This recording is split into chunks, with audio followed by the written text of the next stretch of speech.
Hello dear viewers, support me by subscribing to my channel and share my video if you like it, and also make sure you comment your thought. Now let's start the video. King's Landing 300 AC. Yandi, they were married. They were as one, and though most of the day now seemed almost like a blur to her, she found she cared not. Tomorrow she'd remember it all more clearly, for tonight she'd simply enjoy the fact she was now a married woman. Looking out on all those who were dancing, speaking, and having fun, she found she wished to be here, and yet not at the same time. Arain and her had danced alone together for the first dance, and then she danced with Jay while Margaery had danced with Arain. Her nephew had teased her, complimented her, and somehow made their own dance together go far more quickly than it should have, something she was most grateful for. He told her that he couldn't stay, that he had to leave, and that Elegon would be coming with him. Margaery would give her the details when she wished them he'd said, and so she'd nodded and accepted it, wondering if it was more she was thinking of her husband than that she had no reason to question what it was. Jacia was up to. After he'd left, she'd noticed the change in Margaery's mood and had felt bad that her own was so good. It had made her think of all the times that Jades had to leave because he had things to do, all the times he'd had to leave his wife alone, and it brought up some worrying thoughts. Arain noticed her distress, and soon enough she was back thinking on thoughts that were anything but worrying. Dany, realizing that the time was almost coming for them to be heading to their bed, it made her both nervous and excited too. The thoughts of them laying together were ones that she'd had more than once, especially the closer it got to the wedding. For now, though, she sat at the high table, his hand in hers as they spoke to those around them, Dany barely listening and hoping she wasn't being impolite. "You both make such a beautiful couple, princess. It was truly a wonderful day.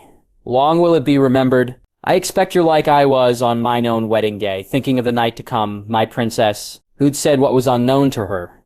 Dany finding the voices almost mingling into one. Lords and ladies would come to the high table to leave them gifts or to exchange pleasantries, and Dany would repeat almost the same phrases over and over. It was only when her aunt was standing in front of her and she answered her with one of her stock answers that Dany even noticed it. Shiera looking at her before breaking out in laughter, and Dany finding herself shaking her head and apologizing. "Forgive me, Aunt," she said, embarrassed. "There is nothing to forgive, niece. It warms my heart to see you so happy." Shiera said, smiling at her. "I am Aunt, truly I am," she said. And Shiera looked to Arain, who was speaking to one of the lords that Dany didn't know. "As is your husband, niece," Shiera said. And Dany smiled at that, seeing it in Arain's eyes that you should move around the room, niece. Make ready to say your goodbyes to those present, by first doing so to those you wish to.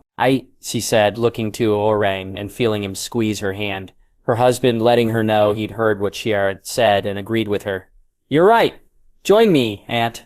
I'd be delighted to." Dany leaned in and kissed her husband's cheek before rising to take Shiera's arm, her aunt telling her once again how truly happy she was for her, and her words warming her heart even more than it already was. She looked to Margaery and gave her a small nod, and then began to move around the room, stopping to talk to those she wished to too, and to those who moved her way. Her first stop was the table with most of the children.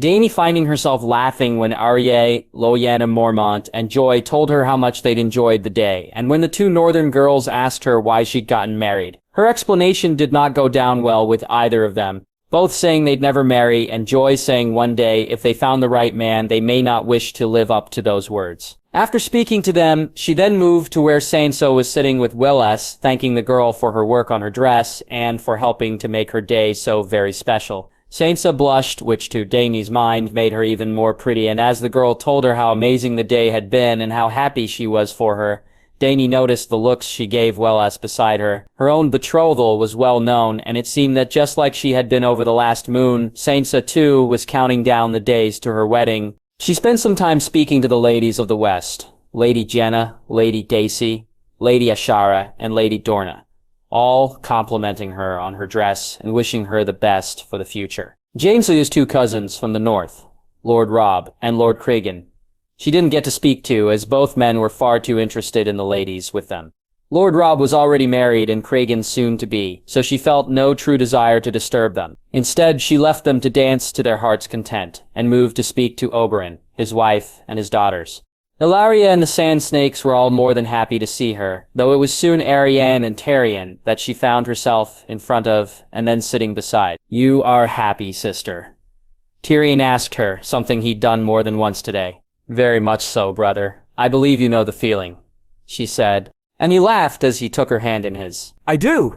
He's a good man, Dany. I'm happy for you," Tyrion said, and she leaned forward and kissed his cheek. "As if that wasn't enough to make me happy, I'm to be an aunt soon." "All is well?" she asked, as she looked to Arianne, whose hand went to her stomach. "All is well, Dany," Arianne said. They spoke for some little time, both Tyrion and Arianne more than happy with her company, and yet it was clear they both know she'd much rather be spending her time with somewhere else and with someone else. "Go and say your good nights to the Queen, Dany.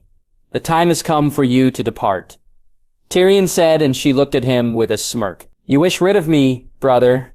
she asked, her smirk even bigger now. I do, he said with a chuckle as he pretended to push her away.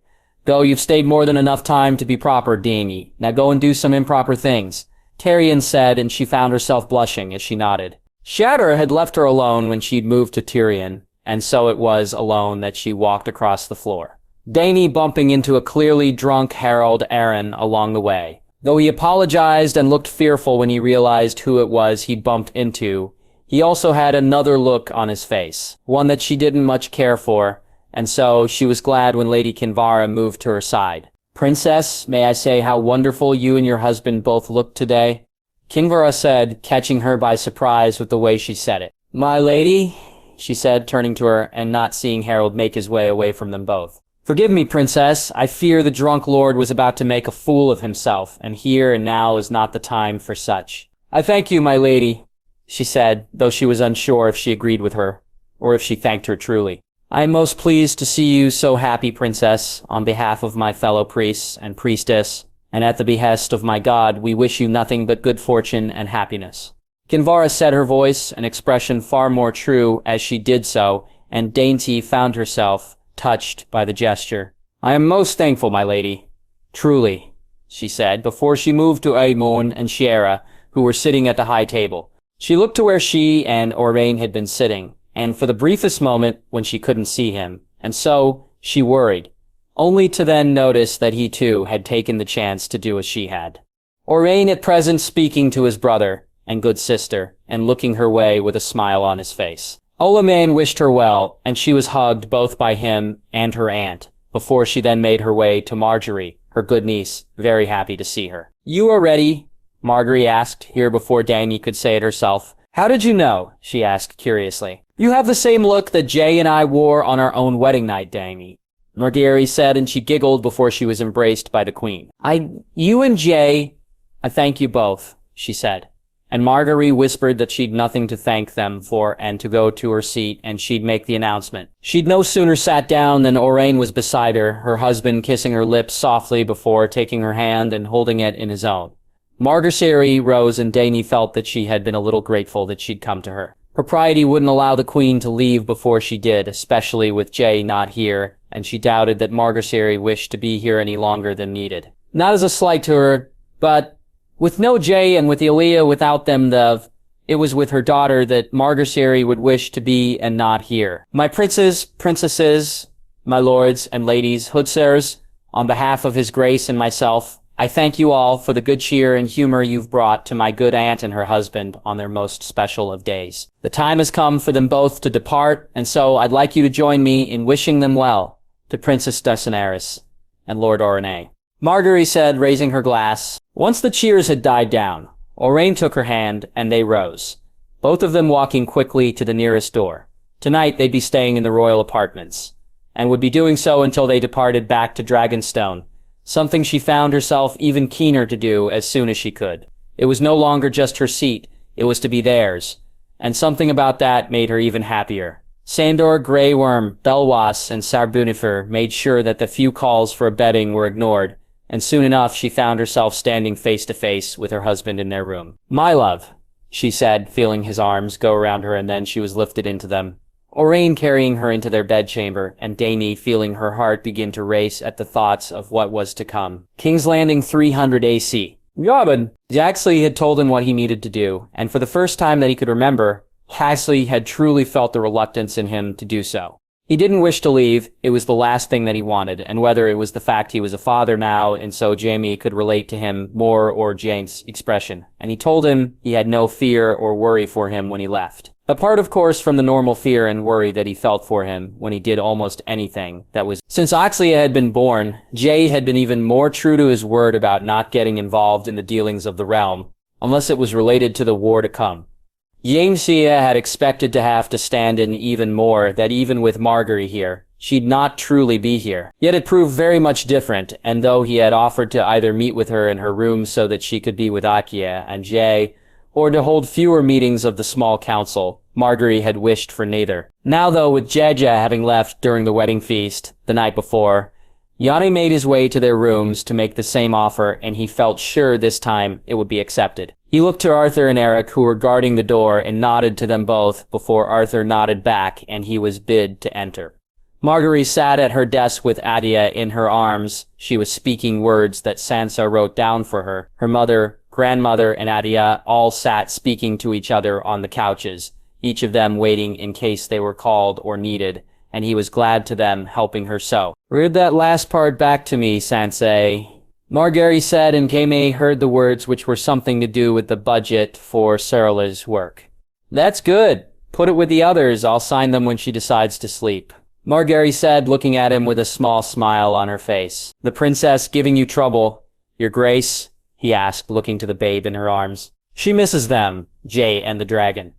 I find she relaxes when I hold her, but I fear she knows they're not here."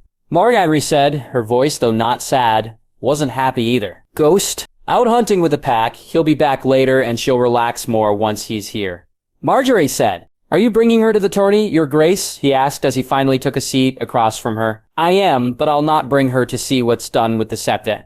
She'll stay here with my mother and grandmother for that." Margaery said firmly, "I can speak to Sir Richard, Your Grace. Have it so you only need to come down when she's near the Red Keep, if you'd wish," he said, and Margaery smiled at him as she nodded. "I thank you, Lord Hand." He made the same offer he had previously, and just as he had expected, it was accepted this time. Margaery would do only the things that she absolutely couldn't do from her room. She'd hold some of the petitions and he could handle the small council meetings and her other duties. Margaery knew without him needing to say it that he'd keep her informed of anything she should know. "Lord Rensley, Lord Han?" she asked as he rose. "Sat with Lord Arryn, Your Grace," he said, seeing her smile. He left the room and made his way to Sir Richard's solar, thankfully finding that the man was inside and not off doing whatever it was he did. Richard's movements were a mystery to even him at times. If he wished to disappear when he left the Red Keep, then disappear he would. Entering the room, he was surprised to see Sarah Lomas Estermont sitting at the table. The former Master of Whisperers had faced no punishment from the Crown for being a part of Robert's small council, and had been, as far as he knew, allowed to return to his keep. "That'll be all, Lomas. We'll speak later. Keep your eyes on them at all times," Richard said. "I will, Sir Richard," Lomas said, rising from his seat and giving him a small bow as he passed him. "Lord Hand?" "Sir Lomas." Jackon took his seat and looked curiously at Richard, wondering what kind of game he was playing now, and finding to his surprise that the man wished to share. "Lomas is a good man, Jaime. He may have served a bad king, but he serves a good one now. And I need men like him, men to help run my bards and lips when I cannot," Richard said. "He works for you?" he asked, surprised. "He works for the king and queen, and is at present running an important operation involving stags and falcons once more," Richard said, and Jaime chuckled. "The septa, Richard," he said, and saw the frown that appeared on Richard's face. Jaime then shaking his head when he was offered some wine. "All is set. This High Septon is a far more clever and leal man. Jaime, be it Olenin, Lord Leyden, or simply that the man has a mind, he clearly sees the advantages of having the crown on his side. Her Grace, I'd like for her to only have to be there for when she's needed, rather than having to wait the entire time." "You wish her more time with the princess?" Richard asked, smiling when he brought up a yeah, as most people did. For him, it was both hard to believe that the boy he'd basically raised was a man now, a man with his own babe and all the different responsibilities that came with that. It would change Jay in time, perhaps already had, as the realization that you were responsible for this tiny little thing truly hit home. He'd soon find out, just as Jaime himself had, that your time spent apart from them was hard and unfulfilled. Though in Jay's case, he'd spent even more time with his daughter than Jaime had with his own, or with his son, something he'd not begrudge him. A part of him, the one that wore the pin he did, tried to think of Elia as what she was, the future of Jaxel's house and the realm.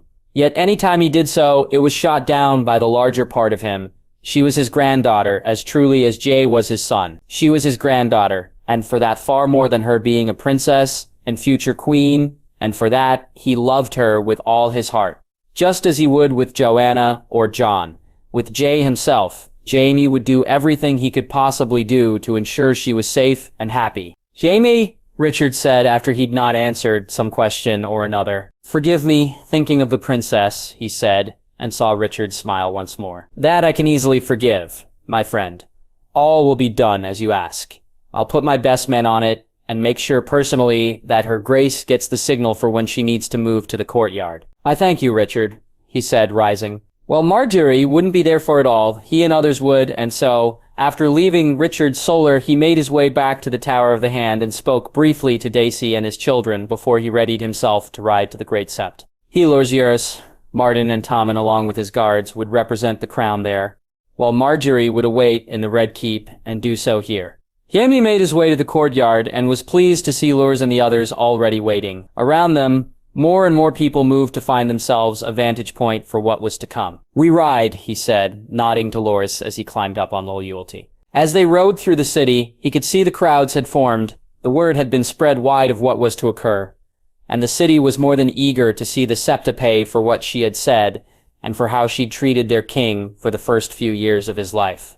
Jaime too wished to see her brought low, the thoughts of what Jack's life would have been like had he needed to suffer people like Mordane and Catelyn Tully for longer than he had, ones that he'd rather not dwell on. "I've never seen so many people, Uncle," Tommen said proudly as they rode. "They're out to support the king, Tommen, the king and the queen." Morden said with a smile, and Jaime smirked.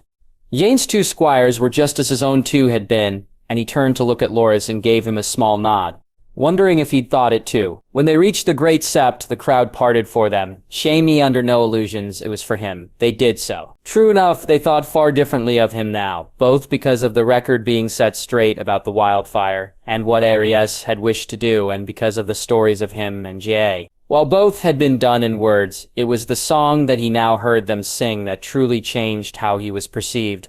The Golden Night was a song that he was almost certain that Jay himself had written, though he'd not told him so. A night, a golden night, who looked upon a trout, and gave her such a fright. A night, a golden night, who looked upon a wolf, and said this isn't right. A night, a golden night, who faced a mad dragon, and struck with all his might. A night, a golden night, who set about to put the realm to right. A night, a golden night, who gave a hidden dragon wings, so he could take flight. A night, a golden night, his name sung loud, all through the night. A night, a golden night. The realm rejoices, for he did what's right. He waved as he dismounted, and Loras and the others made their way up the steps to where the High Septon and the other Septons and Septas waited. He gave the man a nod, and then a moment later the woman was brought out. Mordiane was dressed in what to him looked like a sack and was ashen-faced as she struggled against the men who held her. The High Septon tried to speak, though he was faced with a chorus of boos and hisses. So Jaime raised his hand and they stopped, the crowd going silent. If it was ever in any doubt that it wasn't the faith these people took their cues from, then there wouldn't be for long, and Jaime began to think that Richard was right about this High Septon. What he was about to do would win him back a lot of the favor that the fat one in the Septa had lost them. "We are here to see a punishment delivered to Septa Mordane, a punishment for the words she spoke against our great and noble king, Jacaerys Targaryen," the High Septon said, the crowd cheering at Jack's name. "Some of you may have known that this is not the first time Septa Mordane has spoken such things, but I assure you it will be the last. Today she will atone for her crimes in the eyes of their graces, the faith and the gods. She'll atone." He wished to turn away when the clothing she was wearing was torn from her body. In truth, was she anyone else then? He'd not have agreed to this. Marguerite and Sansa, though, had both spoken of how the Septus was the one who spoke the worst of Jack. Lorza too confirmed that she fed into and was perhaps partly responsible for Catelyn Tully's own hatred of Jack. He'd seen some of it too, though, in looks, not words, at least not until she'd done so in the throne room.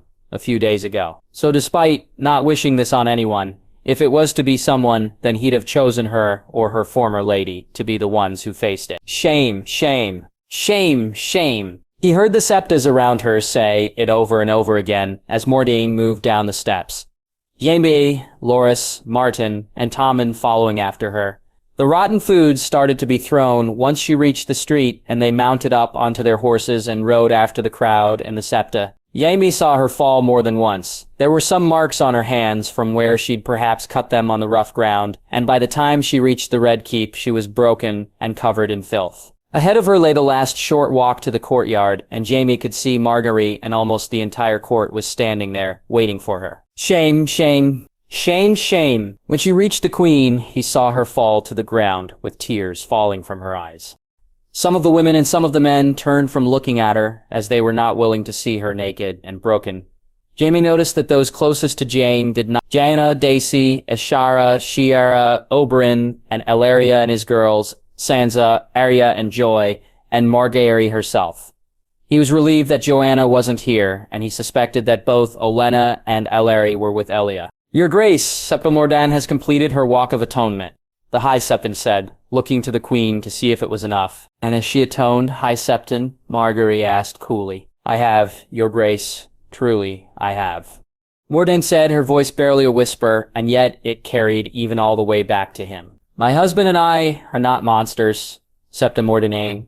We do not punish unnecessarily, and as the seven-pointed star teaches us, once someone repents and is punished for the crime, they are then welcomed back into the bosom of the faith, and so we shall welcome you back to our bosom as well. Margaery said, and with a nod, a cloak was then covered over the naked woman. I thank you, Your Grace, and His Grace too, Mordine said, her voice a little firmer. I hope when next we meet, Septa, it's under more pleasant circumstances, Margaery said before nodding to the High Septon, who Jaime thought looked relieved, and then turning to walk back into the Red Keep. King's Landing 300 AC. Arthur! They rode to the tourney grounds. 7 knights surrounding the Queen's carriage. Inside it was Princess Daenerys and her new husband, the Queen's mother, and the Queen and Princess Yea.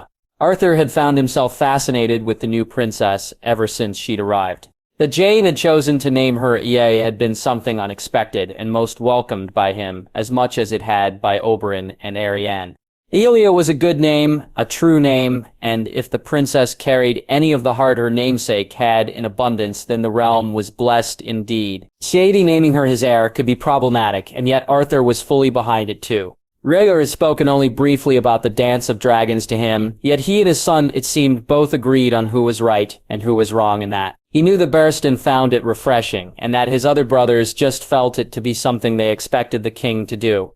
All of them could see how influenced he was by the woman in his life, and none of them saw anything but the good in that. Even his newest brother had said he'd seen it in him while he'd been guarding Olenna and Jaime would visit. I heard our king say once that the only thing a woman can't be is a man. That's the truth of it, Sir Arthur. Look at Brienne, tell me that she's not as fierce as any man who has ever earned his spurs.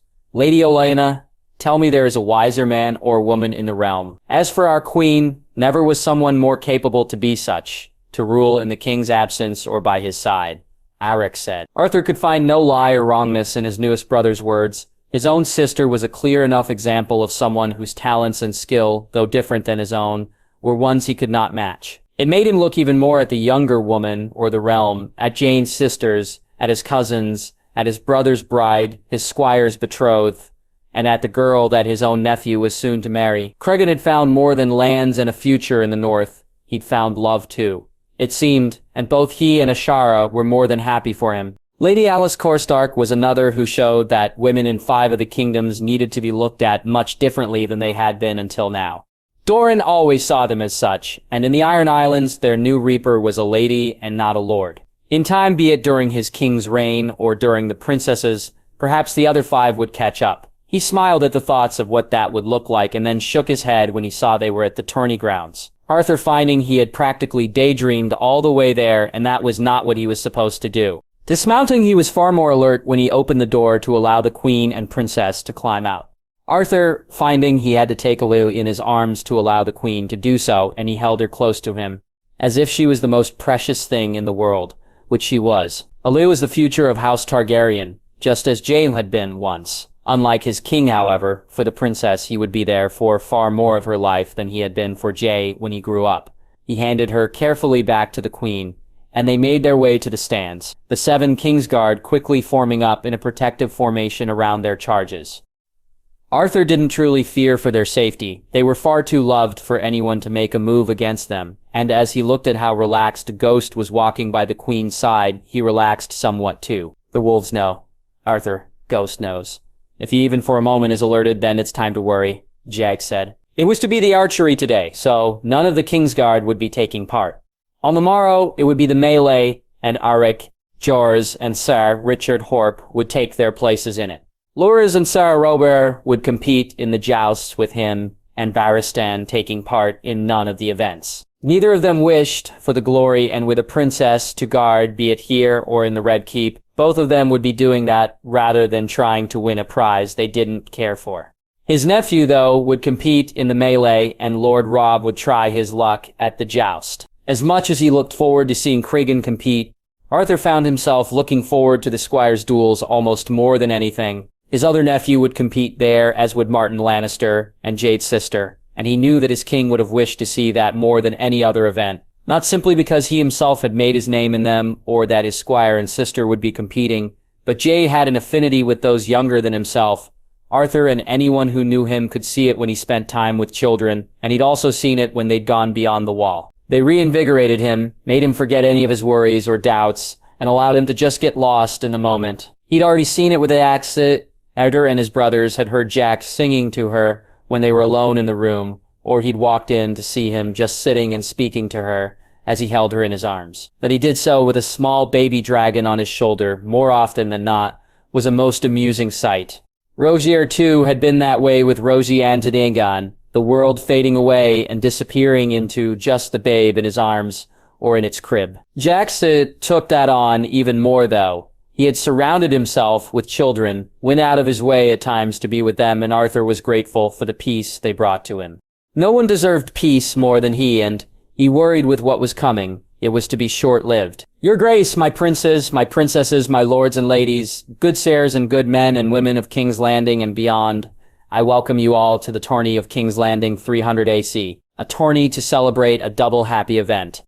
The wedding of Princess Daenerys of House Targaryen to Lord Orrain of House Velaryon, and the birth of our newest princess and the heir to the Iron Throne, Princess Elia Targaryen.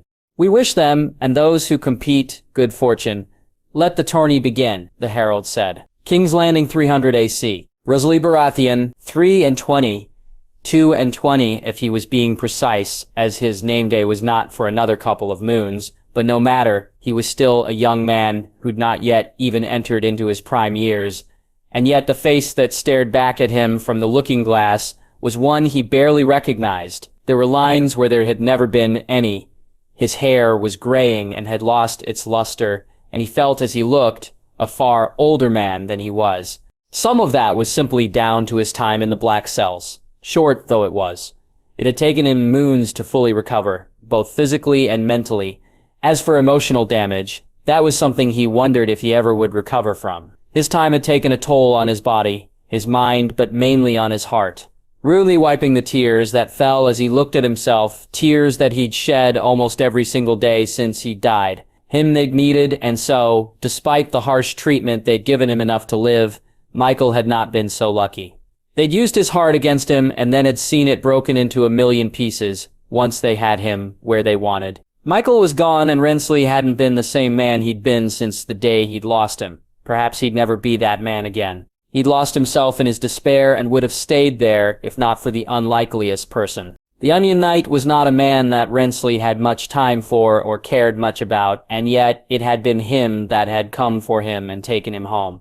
That he'd done so at his niece's request shamed him a little, as Rensley had never thought highly of Shireen and had made fun of her face more than once. "How can you eat that?" he said to Michael, as he and his guard broke their fast, and his love ate his oatmeal. "It's the best thing for a hungry stomach, my lord," Michael said with a smile, as Rensley took the spoon and dug it into the oatmeal before holding it up to look at it, half of it covered and the other half not. "Looks far too much like my niece for my liking." he said, laughing loudly. He was right to feel shamed. He'd never been unkind to the girl's face and had kept his words about her well behind her back. He'd spoken them, though, often, and not caring about his company. He'd spoken most harshly about his niece, and yet it had been she who'd sought to help him when he'd needed someone to do so. Davos had brought him back to Storm's End and made it clear that Shireen was in charge now, that his own claim no longer mattered as he'd been stripped of his rights to it, and Renly had found he cared not. Shireen would have been his heir anyway, and he was in no shape to run a keep or the Stormlands. In time, he found his niece was very much more than capable to do both. Celsius helped, and Sara Davos was invaluable, but it was Shireen herself, though, who truly ruled. His niece was clever and smart, and though she had less power than he had when he was Lord Paramount, she wielded it far better. She'd arranged an advantageous marriage for one of her lords, had agreed expanded trading deals with Lord Wyman, the Master of Trade.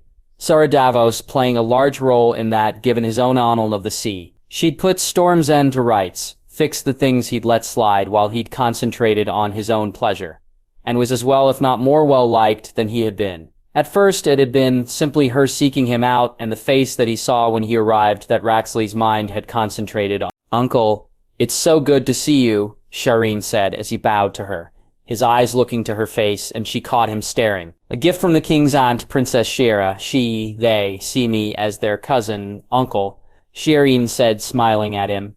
Rinsely more able to judge the true beauty in that smile now that the grayscale didn't take his eye. "I'm most pleased to see you well, niece. Most pleased. Is your cousin here, Edric?" he asked, and she shook her head and bid he join her in her solar. "Edric was taken before the fighting began.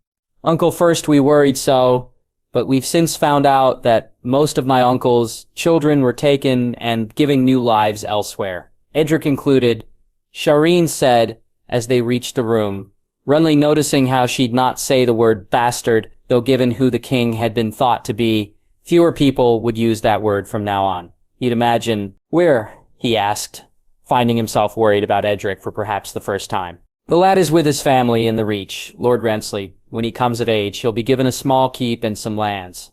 Young Maya Stone is to marry Sir Mianzel Redfort, and they're to be given a keep near Harrenhal. The others too have been well treated," Sir Davos said. The man standing behind his niece and not sitting down when he and Shireen did. "Who?" he asked, surprised and wondering if Robert or Stannis had seen it done and not thinking it not like either man. "The king, uncle. He's a good man. He's treated us well and better than some.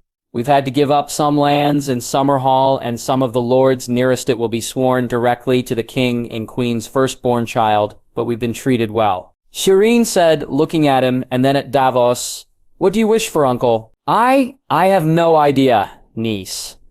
You've not to fear from me in relation to yourself or your position. You'll be a far better Lady of Storm's End and Lady Paramount than I ever was. I don't know what I wish for," he said.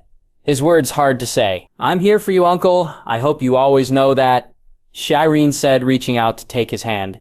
And he nodded and felt ashamed for his former thoughts once more. She'd been true to her word since then. His niece had made sure he was well provided for with coin and given all the time he still needed, to deal with his loss. He'd found a family that he'd never truly thought of one. His niece was someone that he now wished he'd spent more time with and someone he wished to protect. Limited that his protection may be. This was why when the letter came to Storm's End from Harold Arryn, he'd brought it straight to her rather than spend any time contemplating what it said, and it was why he'd allowed her to take the lead. "He speaks treason, uncle. Oh, not in so many words. But it's there, is it not?" Shireen asked. "I believe so," he said, looking at her. "We should take this to the king and queen," Davos said, and Rainsley nodded. "We will, but first, uncle, I have a task for you if you're willing to undertake it." Shireen asked, "A task?" he asked curiously. "Well, Sir Davos will reach out to the king and queen and let them know of the letter. We should reach out to Harold Arryn and allow him to think us complicit." Shireen said, "My lady, that is a risk I'd not have you take." Sir Davos said worriedly, "It's a way to show our loyalty, Davos. The king and queen have given us leave to do so, and this will prove it as true as any words or oaths, I swear." Shireen said, and Davos reluctantly agreed. It had not been what he'd wished to do, but he'd played the mummer and had spoken to Harold Arryn in the Aerie. Rinsely wondering if the Master of Whisperers, who he'd learned was Sir Richard Lonmouth, had known all about his meeting and what was said as it happened, or just after it. He'd found his answer when he'd made his way to Gulltown and boarded his ship to sail back to Storm's End. The knock coming to his cabin door just as he lay down to rest, and Rensley had opened it to find Sarah Lomas Estermont standing there, looking at him. "Sarah Lomas," he asked, surprised. "Lord Renly, may I come in?" "Of course, sire." The cage had been set long before he'd even been aware of what Harold was up to. He doubted his niece had even known just how far along the trap was, and yet she'd proved herself far cleverer than he or his brothers. Perhaps she truly was that loyal also. But Shireen had shown she understood the way the game was played, and that would stand her and their house in very good stead. Renly picked up his coat and put it on, taking one last look in the looking glass before he turned to walk to the meeting he'd arranged. When he had met him in the Eyrie, the truth of Harold Aaron's plan was laid out to him. Marry Shireen, raise the Stormlands and the Knights of the Vale that still bristled at the dragons being back in charge. Reach out to the river lords who'd shown their own reluctance to bend the knee and who Harold Aaron said he could bring to his side, then bide their time and pool their resources and see the king, queen, and the dragons brought low. My cousin and your brother brought them down once before, Lord Renly. The dragons are no match when the falcons and the stags team up together, and we can do it once more. Are you with me? Harold Aaron asked. Hand of the king? He asked, licking his lips as he played the mummer's role. Of course, my lord, with your niece to be my queen, Harold said, smiling. Then I'm with you, your grace, he said, seeing that smile grow larger. He walked out from his room in the tavern and down the stairs to find Harold already waiting, just as he'd said he would be when he sat with him at the wedding. Rosie ordered a drink. Then he took a seat beside him and nodded to the man. It didn't take too long for Sir Davos and Shireen to enter, and once they did, he looked to Harold and motioned to the stairs that led back to his room. Shall we, my lord, he said, and Harold nodded while Renly looked to the people he assumed were Sir Lomas's men, and then all four of them made their way to the room that Sir Lomas had directed him to take for his own. King's Landing, 300 AC. Marguerite. She'd almost forgotten about them. They'd completely slipped her mind, and were it not for Aemon, then she may have not even sought them out. It was after the first day of the tourney. They'd just finished their meal, and she was about to head back to her room and spend her time with Elia. When he said it to her, Marjorie had almost run to her room and was relieved to see he'd taken them with him, and so she then lay down on her bed with Elia in her arms and looked to the glass candle in hope. It was a hope that was soon fulfilled as she heard his voice call out her name. Marjorie, are you there? Jed asked. I am, Jex. We are. Both of us are here, she said back happily. Elia is awake? Jaxed, his voice eager. She is. Say hello to Papa, little dragon. Marguerite said, and she heard Jay laugh when their daughter gurgled and belched. Not exactly a hello, but it worked just the same. I forgot. In my note, I forgot to say it about the glass candles. James said, sounding annoyed with himself. Me too. Aemon reminded me, else I'd have just been laying her alone with her daughter. Marguerite said happily. You are well, both of you? We are, you are too. You're safe? She asked worriedly. I am safe and well, and all the better for speaking to you both, Jade said. Where are you? She asked, eager to try and work out how long he'd truly be gone in her mind. A little bit further south than Summerhall. Rhaenys wished to stop here, as did the other dragons. Even Eya's own seems happy to see the place. I swear she knows it's to be our daughter's seat one day. Jane said, and Marguerite laughed when she heard a small chirp and felt Eya's hand move toward the glass candle. We miss you, Jake. Hurry back to us, my love, she said softly. I miss you both so much, Marge, so much. I'll not dally.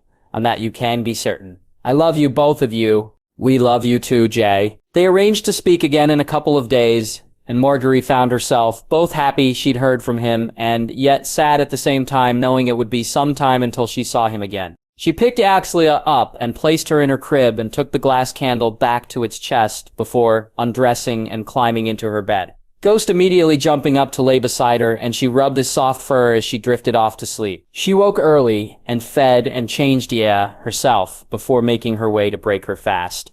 And ready for the day.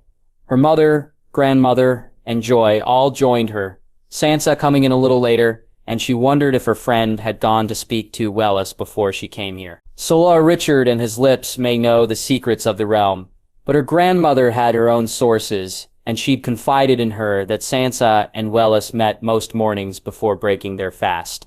Something that Marjorie found so adorably cute. Is it only the melee today, your grace? Joy asked. It is. Wish to see the joust, did you? She said, smiling at the girl. Fighting is dull unless it's Jon doing so. At least with jousting there are horses involved.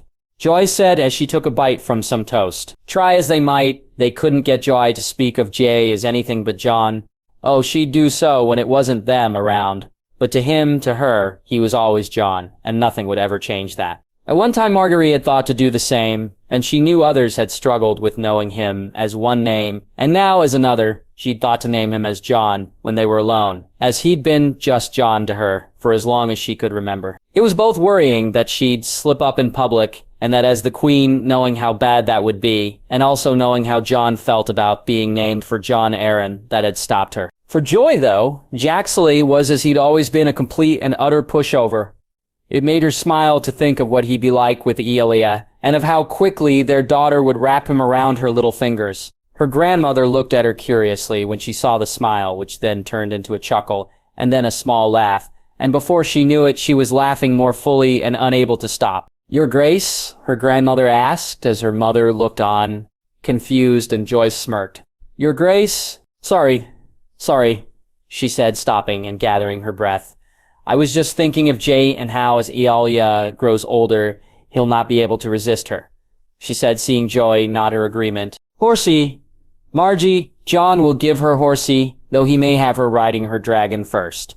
Joy said to more laughs from her as she looked to see the worried looks on her mother and grandmother's face. It was true, she knew it was. He'd have her riding not long after she could walk, and gods only knew how quickly he'd wish her to fly. He'd certainly seek to take her up on Rhaenys with him as soon as he could possibly do so. She should be worried about it. It should make her fearful, but for some reason it did not. He'd never risk their daughter unnecessarily, and just like Joy with apples, some people were born to ride or to fly, she thought, as she turned to look at Axley's crib. Her fun start to the morning wasn't to last long, however, as she'd no sooner finished breaking her fast than Jaime and Sir Richard arrived. Your Grace, a word. Jaime said, and she rose from her seat and bid them follow her to her solar. Harding, she asked, and saw both men nod. It surprised her as she'd not expected it to be so soon, the man showing not only a lack of wisdom, but a lack of patience, too. She took her seat and listened as Sir Richard told her what had happened, how his words had been overheard by himself, Sir Lomas Estermont and Sir Robert Royce, the king's guard there so he could speak the words to his father, and he'd know them to be true. They'd waited until he was done and then had him arrested, and soon the news would no doubt be doing the rounds. What is it you wish done with him, Your Grace? Jaime asked, Where is he now? In the cells, the normal ones, not the black ones, Jaime said, making her feel some relief. She wished him contained, not harmed, treated well so he could have no true complaint. The day proceeds as normal, Lord Hand. When it's done with Lord Harold, will be brought to the throne room and tried for his crimes.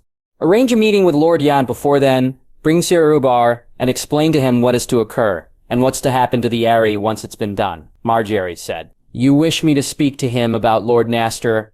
Jaime asked. I do. We'll need a Castellan, and the man has served as it before, she said, and saw Sir Richard ready to speak up.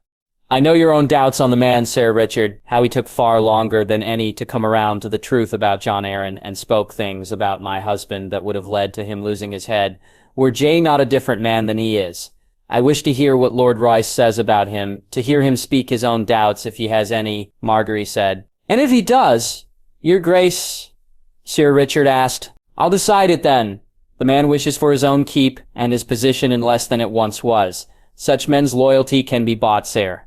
Richard, and once bought it, can be earned, she said, and saw the Master of Whisperers nod as he and Jaime rose. If Lord Harold chooses a trial by combat, Your Grace, Jaime asked, then it'll be even more clear the man's a fool, Lord Hand, she said to laughs from them both.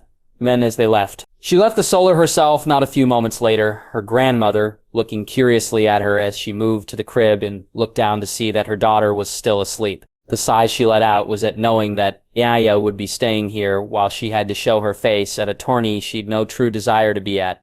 Marjorie had wished she'd wake before she left, but it was not to be. As she looked down upon her daughters as she slept, all she could think of was that the things she was doing, that Ja was doing, as much as they were for the realm and its people, they were doing it all for her. 300 AC. The Journey to Valyria. Jaxichure Targaryen. She loved to fly even though she wasn't actually moving her wings and was instead just resting beneath his shirt. Her head moved from side to side and back to him more than once, her chirps excited as she took it all in. He could hear them both in his head, his son too, all of them speaking together and telling the little dragon that one day she'd be doing this herself, just as they were doing. Jay, listening as both Lagaron and Rhaenyx told the indigo dragon that they had once been just as small as she and had wished to fly, just as she wished. So now, when they'd flown over the Stormlands, he felt the need. Jay thinking it came mainly from Rhaenyx, only to find it was the indigo dragon that drove them all to fly to Summerhall. She wished to see the lands that his daughter would rule over before she took her place on the throne. In some ways, so did he, and the other dragons too, though all had their own reasons for why that was. Aegon, Rhaegar, and Sandorix wished to see the place where his family had almost found their end. Rhaenyx wished to see Summerhall and to lose herself in memories of their father once more. Jay both wished to judge the time it took to fly there and to see the keep once more. He needed to see how much work he'd need to do and to think about when he'd get the chance to sing that particular song. After they landed, Lygaran and Sandorix took to the sky once more, both dragons hunting for the food the others would eat and for their own. Aegon and Rhaegar moved closer to the ruins, laying down on a hill overlooking the destroyed keep, while Rhaenys found herself a place much closer. He actually took the little dragon from his shirt and placed her on his shoulder, listening to her chirp both excitedly and annoyedly at the same time. It made him laugh to hear it as they walked towards the destroyed keep. Jay, looking around and seeing there was much work to be done. Yes, I know, of course. It won't be left like this. No, it's not worthy of a dragon as it is. But it will be worthy of you both, he said, hearing the far more pleased chirps as the little dragon was now content. He looked around for a little longer until he heard Lagaron and Sandorix's return. Jay moving from the grounds and looking to where Rhaenyx lay and Arkrok's carcass in front of her. Go fly to your sister and eat so you'll grow as big and strong as her, he said, and the little dragon chirped and flew to the Aurochs before she turned to look at him. Dracarys, he said, and she let loose a small little flame, Jaetia watching as she then ate the piece of meat she'd just burned. He took a seat and set his own fire before he then took his food from his pack and ate and drank. When he was satiated, he took out the glass candles and cursed himself for not speaking to Marguerite about them. Jaxley hoped she'd remember, and as he lit them up, the little dragon flew back to rest on his shoulder once more. Talking to his wife was a welcome thing, as was hearing his daughter, and though both he and the little dragon went to sleep alone that night, they did so happily. Jaime broke his fast early the next morning, and they set off as soon as he was finished. He found himself even more eager to get to Valyria and to do what needed to be done. It was not where he wished to be, after all. They flew over the Sea of Dorne and over Tyrosh, before then heading south along the Essos coast. Flying over the sea would be quicker and perhaps knock a day or more off his travel time, but there was nowhere to land, and though all of the dragons said they could manage it, he wasn't sure that he could. As they flew over Essos, he felt the call and he shuddered, knowing he'd need to go back there again, and wondering what it was he'd see this time. Casherwayne had its own part to play in things to come, and yet he feared the place. There was darkness there, and it had almost overwhelmed him when he'd stopped there on his way back from Valyria the last time. The memories of what he did to the men outside the city were still within him, even if he had buried them deep and tried to lock them away. The time draws ever closer, my prince. The promise must be fulfilled. Release us from our curse, and we will stand with you. The shrouded lord's voice called out to him, willed him to come and do what needed to be done. He'd listened to that voice once before, and it had led to fire and blood. Though at the time, he'd walked in darkness, and now he brought the light. Jack could feel Rhaenyx's own thoughts, and he knew that she wished him to ignore the voice he heard. And though he did, they both knew it was only for now that he did so. It was Lygaron who saw the ship. His son had been searching for whales and had found a pinnacle ship instead. Giorgio bidding the other dragons fly with him as he flew over the ship so they knew he was with them. They were still a few miles from Volantis, where the ship would dock and wait for him. Geo knew, though, that seeing them in the air would comfort them somewhat, as they'd know their time here shouldn't be too long, and they weren't being sent on a fool's errand. They rested that night just outside Mantaris, far enough from the city so that no one would disturb them, and yet close enough they could see it in the distance. Jaehae wished he could speak to Marjorie, could speak to Alia, and yet the glass candles wouldn't burn for another day. So instead he warged in the ghost and spent most of the night just looking at them both as they slept. His wife and daughter looked close enough for him to touch and hold in his arms, and yet were very much not. "We'll be back soon." "Little brother," Rhaegar said when he left Ghost behind and was looking through his own eyes once more. We take all we can, Rhaegar. Anything that's laying around, we all carry as much as we can, and if there's more, then we go back," he said. "We will." "She's excited, yet so are the others. They wish to see our home." Rosier said happily, "I had hoped when we came back here it was to bring them back, Rosier, to bring the dawn," he said softly. "We'll do that too, Jay. In time we'll do that too." They reached it the next day, and the loudest chirps of all came from the little dragon. She was, as his sister had said, very excited to be here. He watched her as she flew from dragon to dragon, as she flew over the saddles and the steel, Jax looking on when she landed on one of them and chirped even more loudly.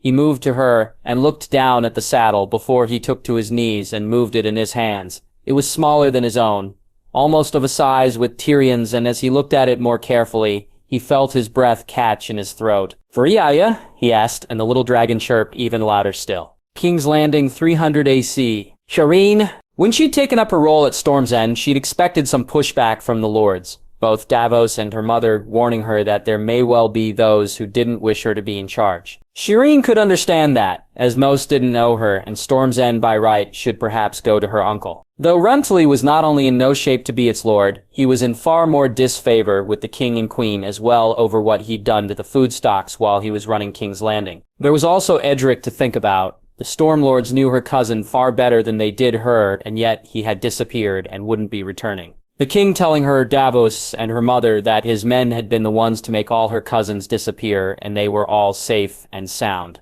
though they would never hold more than a small keep of their own. It had worried them all greatly at first, until Davos had found out that Edric's new keep was to be near his mother's family's lands, and that Mayo Stone was to marry a knight and be given a keep near Harrenhal. "Is it a marriage she's being forced into, Sir Davos?" she asked worriedly. "No, my lady, it's a marriage she both wishes for, and that the king's men promised her, a marriage she'd not have been allowed were it not for the king and queen's direct interference," Davos said. "She's happy?" she asked. "She is, my lady," Davos said, and it made her smile. It filled her with so much relief, as it allowed for her to believe the words the king and queen said about her own marriage. They told her they'd not force her into one and only wish to approve it. And though that worried her mother, again, it was Ser Davos who told her the truth of things. It wasn't that they'd deny her a marriage, if the time came, only that were she to seek out one with too large a house or one that seemed overly political, they'd needed to consider it before allowing it. At first, she didn't truly understand, and then, over time, it became more clear to her. If she was to marry someone who may be opposed to the king and queen, in word if not deed, then they'd see her marriage as a threat, and so it wouldn't be allowed. They had no need to worry, though. She was and would be loyal to them. The trade deals she'd been given would see the Stormlands prosper, the scars on her face were no longer there, and she'd been given the freedom to make her own choices in almost everything. Firstly, though, she needed to make the Stormlords loyal to her, and so from the moment she got to Storm's End, she set about doing so. She had brought few of the household from Dragonstone with her, and so she was happy to leave those she found at Storm's End in their positions. Should there need to be changes, then in time she'd make them with Ser Davos's help. For the first few moons of her being in charge, she'd sought out as many of the lords of the Stormlands as she could and spoken to them personally. They'd been happy with the new trade, and surprisingly with her, most having feared that it wouldn't be a Baratheon who would take up the mantle of Lord Paramount and Lord of Storm's End. Shireen had set to work on finding out the wants and needs of her bannermen as quickly as she could. Some needed coin to rearm their men and fill the ranks they'd lost. Others needed to redo their stocks or rebuild their keeps, and some were seeking advancement in other areas. "Tell me more about Lady Errol and her son, Sir Davos," she asked as they sat in her solar. "Lady Shira is a good woman, my lady, a widow who runs her lands in Haystack Hall as regent while her son—" "Her son?" she asked. "Was close with your uncle, my lady. He, though not a bad lad by any means, was far too happy with having no responsibilities and to leave the running of his keep and lands to his mother." "His keep, I thought," she said confused, and listened, while Davos told her the story of Lady Errol and how, while her son Sebastian was lord, it would only be when he was married that his mother's regency would end. "Something your father played his own role in, my lady," Davos said proudly at the end of his tale. "He did?" she asked, smiling when she saw Davos nod. So the lady seeks a bride for her son, she asked. She does, but Haystack Hall is not the greatest of keeps or the biggest of prizes, my lady. I believe House Frey has made an offer. Davos said, and Shireen wrinkled her nose. She'd received her own offer from House Frey, even before she'd left King's Landing. Perhaps we can do better for our banner woman, Sir Davos, she said determinedly. It had taken her a moon and she'd needed to travel to King's Landing herself, which gave her an opportunity to see her uncle who was still recovering there, under one of the new maester's care. The king wasn't in residence, and so she'd needed to wait longer for a meeting with the queen. But when she was given the chance, she found the queen to be more than eager to do what she could. My queen, she said, with a curtsy. Seeing Marguerite sitting with Ghost and her grandmother. Lady Shireen, it's good to see you again. Some tea? Marguerite asked, and she shook her head, though she did take some juice when it was offered. Your Grace, I came hoping for your help, she said softly, after she'd sipped her juice and the queen looked at her with intrigue. On what matter, my lady? A matter of a match, Your Grace. The letter had come a moon later, and she'd sent for Lady Shira and her son Sebastian. While not exactly summoning them to Storm's End, she'd made it clear in her own letter to them that she had something of great import to share with them, and had then waited for them to arrive. Shireen smiling now as she thought about it, and how despite all the things she'd done since being named Lady of Storm's End and Lady Paramount, it was a match and a betrothal that had won her the most favor. My lady, Lady Shira said with a curtsy, while Sebastian said the same and gave her a polite bow. Lady Shira, Lord Sebastian, please take a seat. Some wine, juice, or would you prefer tea? She asked as Davos nodded at her, her own regent standing close by, as always, while they met in her solar. Tea would be most welcome, my lady. Juice for my son. Lady Shira said, and Shireen caught the small frown on the man's face, though he welcomed the juice despite it. I understand this is most strange, my lady, my lord, me asking you to join you, but I hope my reasons, once they're clear, will be welcomed, she said, looking to the older woman. You are our liege, my lady, one that we're more than happy to serve in any way we can. Your father was a good man and true, and was this another world then, he'd be sitting here today. I'm most glad that it's his daughter who sits the seat in his stead. Lady Shira said, I thank you, my lady, for saying such. Shireen said with a smile, before she schooled her face and spoke further. My lady, may I be blunt? She asked, and she saw Davos's smirk. You may. I prefer it actually, Shira said. It's come to my attention, my lady, that you seek a match for Lord Sebastian and that you've had some trouble in this regard, she said, and the woman nodded. While Sebastian looked at her curiously and Shireen felt herself worry in case he thought she was offering herself. I may be able to help you in that endeavor, she said, taking out the letter and handing it to the woman, and then watching while she read it. Lady Jane Westerling, but how, my lady, how is this possible? Shira asked, while Sebastian looked from her to his mother, and then to the letter in his mother's hand. I spoke to the Queen on your behalf, my lady. Both their graces are keen to see the realm thrive and to foster good relations between those who are on opposite sides in the war of the one true king. His grace, as you no doubt know, has strong ties in the West, and so after some time, this was the match suggested back to me. It pleases you, she asked nervously. Very much, my lady, very much indeed, Lady Shira said, and she saw the large smile on her face. She'd since seen Lord Sebastian and Lady Jane sitting together, and Lady Shira had given her a nod during the archery to show her happiness, with the match had not abated. Shireen was happy that, of the two betrothal proposals she had to deal with, one of them had a happy outcome. As for the other, she shuddered as she remembered the guards bursting into the room and of Harold Aaron's face as he realized just exactly what it was he'd done. The part she'd played in his downfall may have been small, but she cared not for such things. She knew it was right, and given that the king and queen already knew of it long before she did, the only course of action she could take. Still, she had liked it not. Yet her duty was not to Harold Aaron or to the Vale, it was to her house, her lands, and her king and queen. And she'd do that duty diligently, she thought to herself, as she heard the knock on the door. Lady Shireen, it's time, Sir Davos said, and she nodded before following after him and making her way to the throne room for the trial. King's Landing 300 AC. Marguerite, though he brought the glass candles with him once again, it was not just so they could speak and he could tell her that he was well, while she did the same regarding herself and Iakia. Jay also wished to look at them through them too, even though he could do so with Ghost.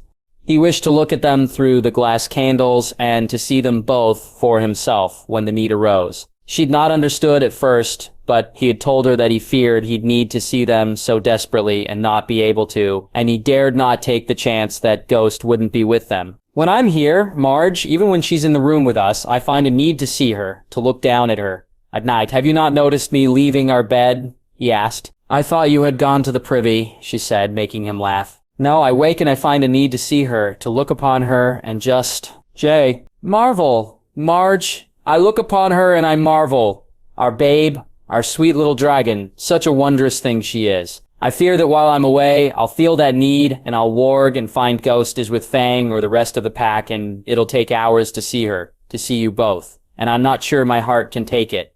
I feel it threatening to break just at the thoughts of leaving, let alone knowing that I must, he said as she brushed her hand over his cheek. I'll forego the need to speak to you each day, but I insist you let me know, through Ghost, that all is well, she said firmly. I will, my love. I swear it. He'd been as good as his word, and she, as always, knew when he was in Ghost, and when he was not. She'd find herself hoping that when he did look in the glass candles, he'd see them both together. Yelia in her arms as she sang softly to her, Marjorie finding it was the song that Jay himself had sung to her, that their daughter liked best. She hoped when he looked, it would be when she was playing with their daughter, making her laugh, and if not her, then it was when she was with others who do so. Joy, Sansa, and Arya when she came to visit. Joanna and even little Jon all having an innate ability to stop her daughter from crying if she was upset, not that she was very much. As she dressed and readied for what needed to be done today, she hoped he looked at her while she dealt with a falcon who, like his cousin before him, had dared to fly too high. Her mother, Aunt Linnes, and Daisy would stay with Elia while she dealt with Harold Hardyngirl and Alara. Her aunt's two children, and Joanna and Jon, would all be staying in the room too, along with Ghost. She thought about bringing the White Wolf with her, but even with the Kingsguard on the door, Sirik and Loras would be staying to guard her daughter. She'd still feel more secure with Ghost, with Elia too. Moving to her mother who held Elia in her arms, she kissed her daughter on the forehead and then walked from the room. Ser Barristan and Ser Dithar walked with her, with Ser Rhaegar and Ser Richard taking up the rear and Ser Jorah standing by, ready to escort Harold Arryn into the throne room. Once she reached it, she moved to the Iron Throne, turned, and took her seat while Jaime stood forward and the lords and ladies hushed whispers,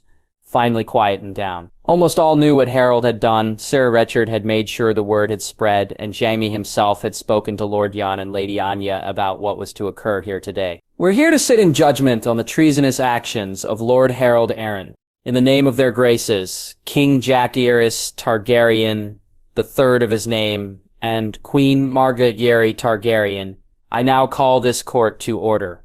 Bring forth Lord Harold Arryn. Jaime said loudly. She watched as the heads turned to see Harold brought in, Ser Jorah and men of the 100 leading him into the throne room. He looked just as cocky and confident as ever, and she was pleased to see there were no marks or bruises on him, and that he didn't look as if he'd been mistreated. This was to be seen as what it was justice and not vengeance. She took no pleasure in being proved right about Harold Arryn, and she knew that Jake would not either. Lord Harold Arryn, you are charged with conspiring against the crown, against their graces, and with seeking to rally lords to your support. How do you plead? Jaime asked. I am innocent of these charges, and am here only because of whom I'm related to. Just as I was wrongfully stripped of what was legally mine, not because of mine own actions, but because the crown blames my cousin's acts on me. Harold said defiantly, his arrogance undiminished. The crown is well aware of your actions, Lord Arryn. I believe most of those present were here when you were called before this throne by his grace over certain of those actions. Once before, Margaret said to nods and shouts of agreement. As for your legal rights, the crown decides the law, Lord Arryn, not you. House Arryn was punished for its rise against my husband's true claim, and though it was in our power and right to strip you of everything. To our detriment, we believed in a fairer solution, Margaret said. Fair, fair. I was to be Lord of the Vale, Lord Paramount. You call that fair? Harold shouted to gasps. Your Grace, Jaime said, stepping forward towards Lord Harold. You shall refer to the Queen as your Grace, Lord Arryn. Do so now, and do so respectfully. Your Grace, Harold said sullenly. Lord Hand, please call the first witness, Margaery said. I call Lord Renly Baratheon, Jaime said, and she smirked when she saw the look on Harold's face. The man was truly a fool. He'd been dragged from the room while Renly and Shireen had not, and yet he didn't see this coming. "This man is a liar, your grace," Harold shouted. "Perhaps we should wait until he's actually spoken some words before we name him as such, my lord," she said to Lass. Rosirli walked into the throne room and then stood across from Jaime. Margaery once again finding herself almost looking at a stranger.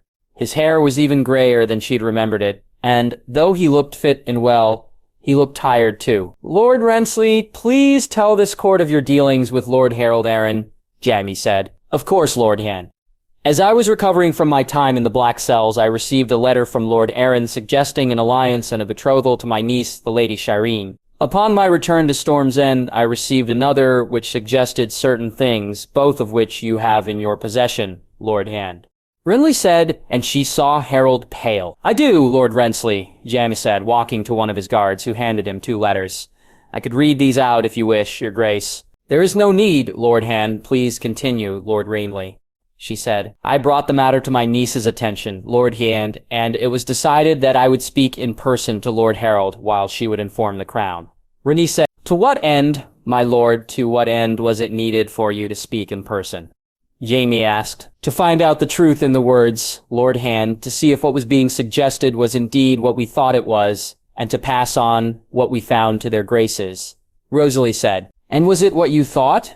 Jaime asked. "It was Lord Hand. I spoke to Lord Arryn in the Eyrie, then here at the Princess Daenerys' wedding night's feast, where it was relayed to me that, along with certain unnamed lords of the Riverlands, Lord Arryn wished to reunite and recreate the alliance that brought down his grace's family once before," Brilliantly said. The shouts loud, and Margaery looked to see both Lady Anya and Lord Jan bow their heads in shame as the truth was revealed. "Lies! Lies! This man is a liar, just as I said he was," Harold said angrily. "We thank you for your candor, Lord Renly. You may step down. Call the next witness, Lord Yand," she said once Harold had quietened down. And Jaime called for Sir Richard Lonmouth, then and Sir Robar rose to the stand. Sir Richard and Sir Robar both spoke of what they heard from outside the room in the tavern.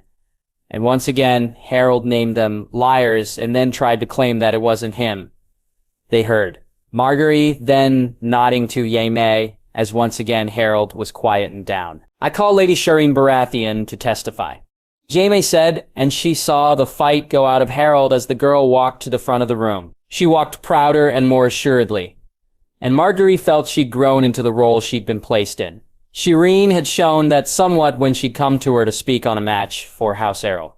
Margaery finding herself most pleased to see the girl playing the game, so much so that she'd found them a much better match than they could have hoped for. The Westerlings were a rich house due in no small part to her husband's time in the West, but Lady Sobel was looked down upon for being a merchant's daughter, and so their marriage prospects weren't as good as they wished them to be. With both her and Jake's favor, that would soon change, and all it had cost them was their oldest daughter's hand. "Lady Shireen, please, in your own words, tell this court of the offer that Lord Harold made to you personally," Jaime said. "Your Grace, Lord Hand, my lords and ladies.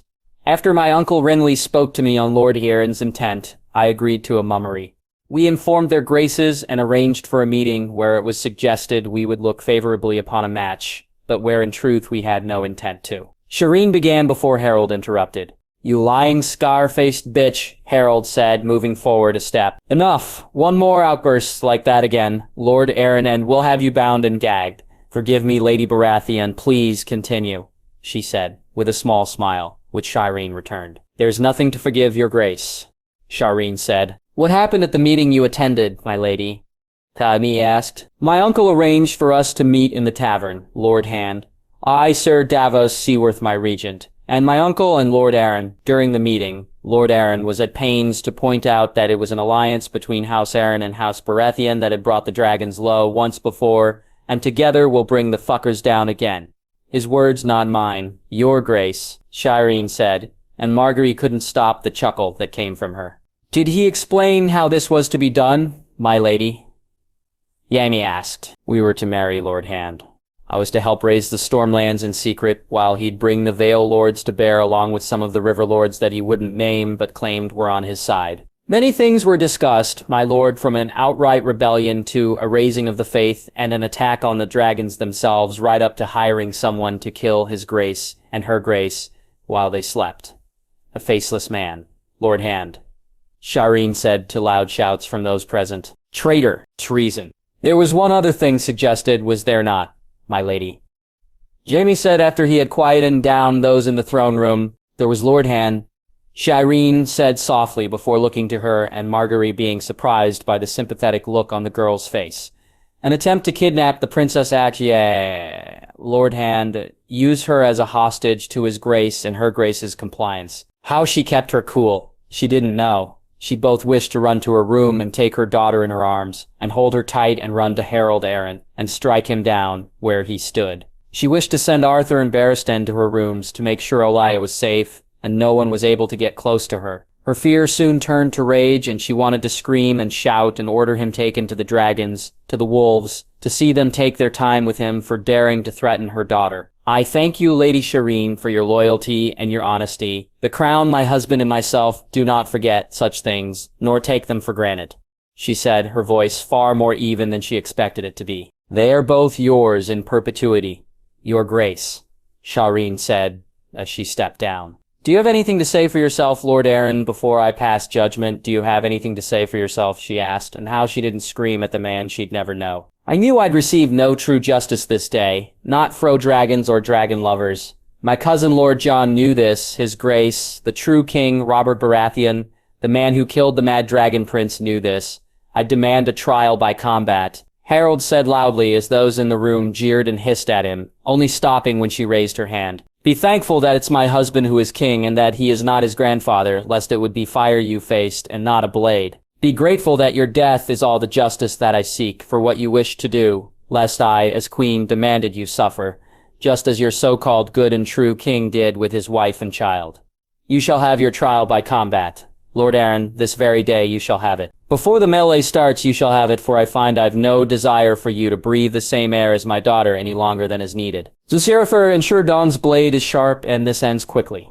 For your king, your queen, and your princess name you, the Sword of the Morning, as our champion, she said as she rose to her feet and walked from the room. Valyria 300 AC, Jacaerys, Targaryen. The Indigo Dragon was more than excited to be here and wished to explore more, and was it not for Rhaegar and Rhaegar, then she, no doubt, would have. Jade's own words to her were listened to, but only barely, and ever since she'd found the saddle that he knew was for his daughter, as they both grew, both he and the dragon had argued. He told her no, she could not, that they were not here for that, and had work to do, and she chirped back angrily at him.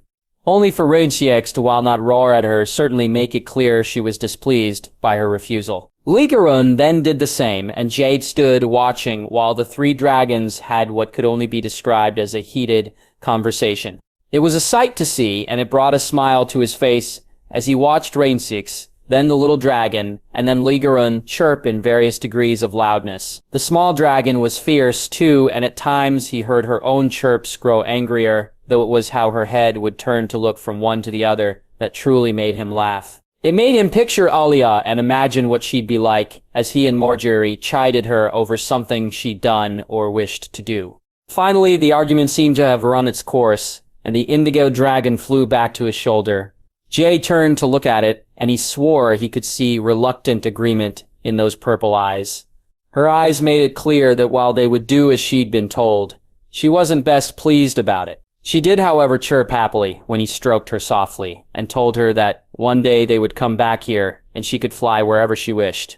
That she'd be as big and strong as her sister and brother, and then no one but her rider could tell her what to do. You'll spoil her, Ronix said, and he chuckled. I will. I'll spoil them both. Right, he said, as Rhaegar snorted, his sister knowing he spoke true. Once the little dragon was settled, he then spent the rest of the day gathering as much Valyrian steel as he could. He piled it up, sought sacks to carry it in, and had Elegon, Rhaegal, and Sandorix test how much they could carry. Rhaenyx, he knew, could carry a lot, as could Rhaegar and the other dragons. He soon found out weren't far behind his son, in that regard. What he was most surprised about, though, was that even after he'd gathered up as much as they could carry, even after he'd readied it for them to take away, there was still at least the same amount of it laying around the dragon pit. It made him think about whether or not this had been left here for this precise purpose. Or was it simply that even in their haste to escape the doom, the Valyrians had known just how valuable the steel was? In the end, he supposed it mattered not, and as night fell, he gathered what they would take with them. Though the dragons were hungry, he, Liren, and Rhaenys warned them off eating anything close by, and he promised that once they left, he'd stop off so they could feed. Jax lay down beside Rhaenys while Liren and the other 3 dragons found their own places to rest, none more than a few feet from each other, and then he took out the glass candles. The indigo dragon flew from his shoulder to the ground he'd laid the glass candles on, and as he lit them up and brought up the image of his wife and daughter, he heard her happy chirps when she saw Elia. Marguerite lay in their bed with Elia in her arms as she spoke to her, and though he couldn't hear the words or read her lips, the expressions on both their faces were enough for him. He watched as Marguerite rubbed her hand softly over Elia's head, and he heard the almost wistful chirp the indigo dragon made as she did so. "I know, I miss them too. We'll see them soon," he said. And as Marguerite softly rubbed one little dragon, he did the same to the other, feeling her calm under his touch. There were no dreams that night, and he woke up just as the sun was rising in the morning sky. Beside him the little dragon slept, and when he woke her it was to annoyed groans almost. Though soon enough she was happily eating the dried meat he'd brought with him, even if he could see that just like her brother and sister she wished for fresher fare. After breaking his fast, he readied the sacks and made sure they were tied tight, and then he placed the indigo dragon back beneath his shirt and climbed up onto Rhaenys' back. They didn't fly for long, just enough so they cleared Valyria and the Smoking Sea, and once they had, he told the dragons to land. Sandarax and Ligeron flew to get the food to feed the dragons' hunger, and they weren't gone for too long. The large fishes they brought back weren't quite whales, but were larger than any JD had seen before, and he watched as Rhaenys, Elegon, and Rhaegar all ate their fill before Rhaenys dropped a large chunk beside him and the indigo dragon. JD cut it up, putting most in his pack and holding up the last piece so the little dragon could cook and eat it. "Dracarys," he said, and though the flame was small still, it was powerful, and soon enough, even the smallest dragon had eaten her fill. He felt her doze off to sleep when he put her back in his shirt, and she didn't wake as they flew to Volantis. Jace told all the dragons to land outside the city, and not long after they did so, his men arrived. These were Westerland's men, led by Gareth Farman, the captain of the Lion's Mane, and the 4th son of Lady Jane. Jace, noticing how he seemed most pleased to see him well and unhurt, "Your Grace," Gareth said when he reached him. "Sir Gareth, your travel went well?" he asked, and the young man nodded. "It did, Your Grace. We've carts for the steel. Will you be staying, or are you to head straight back?" "I'll stay for a night. The dragons, though they've eaten, will wish to hunt and rest before we fly back. And I could do with a cooked meal myself," he said with a chuckle. "The Lion's Mane is well provisioned, Your Grace, unless you'd rather stay somewhere in the city." Sir Gareth asked, and Jade could see that he wished for him to stay on the ship.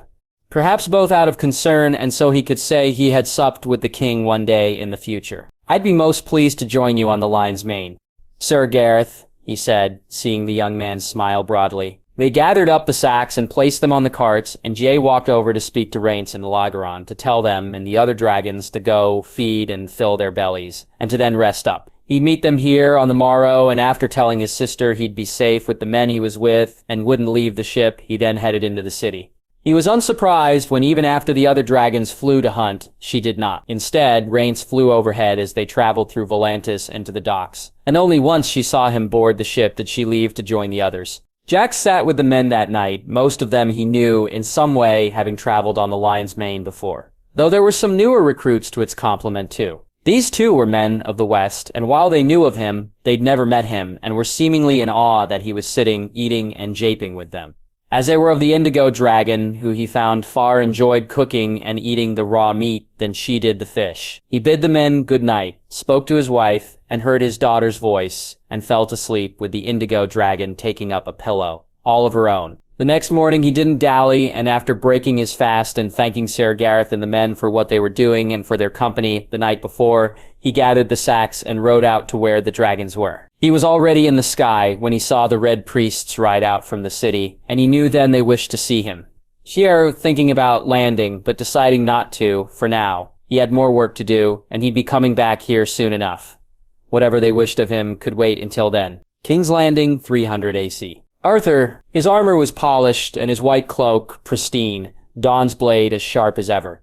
He didn't ride with his brothers or the queen, riding instead with his nephews and Jade's squires. Cregan would be competing in the melee, while young Ned, Tommen, and Martin would all compete in the squires' duels, the last one that Martin would take part in before he joined the lists. The young man was a passable jouster, Tommen surprisingly having him somewhat beat in that, as did Ned, but place a sword in his hand, and there wasn't a better blade of his age in the realm. Arthur was sure there were a lot who were older too, who'd fall to Martin's blade, and he felt some pride at that. He'd given the lads some pointers, Tommen too, Ned on occasion, and Cregan he'd trained himself for many years.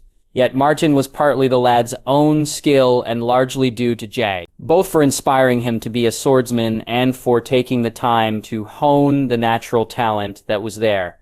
That both he and young Tommen looked up to the king so much was something he'd seen in how Jay and Loras would look at Jaime Lannister when they were their age. He'd done so to the Bold and the White Bull, even if he had been older and a knight himself when he'd crossed blades with them both. Arthur could soon sense the differing emotions in the boys when they rode. Ned worried about him, as did Cregan. Even if they both knew Harold Arryn was no match for him, they worried still.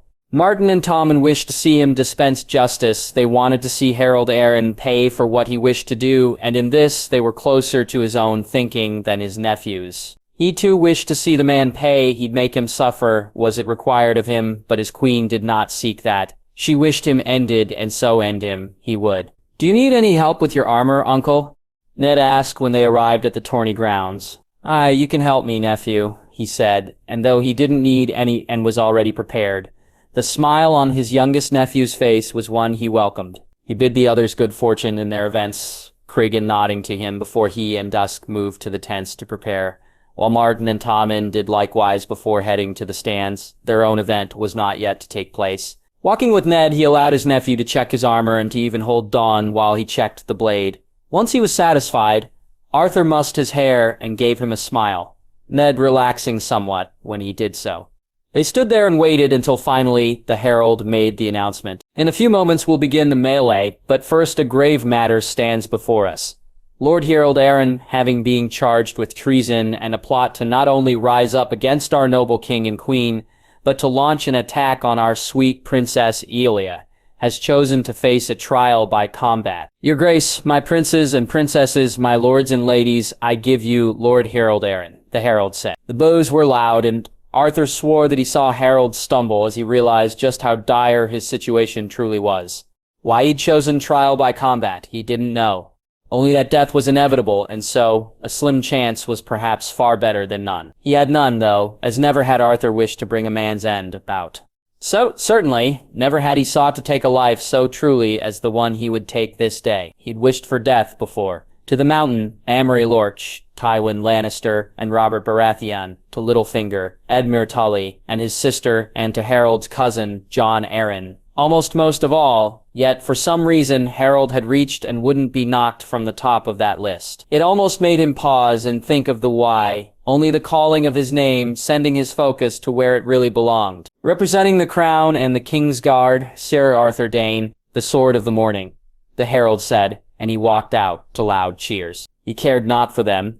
Instead, his eyes sought and found the Queen's, and she gave him the barest of nods. It was enough, and after some more words from the herald, he stood across from Harold Arryn and drew Dawn to louder cheers. He could draw this out, he could toy with the man and humiliate him or see him suffer in pain before he took his life.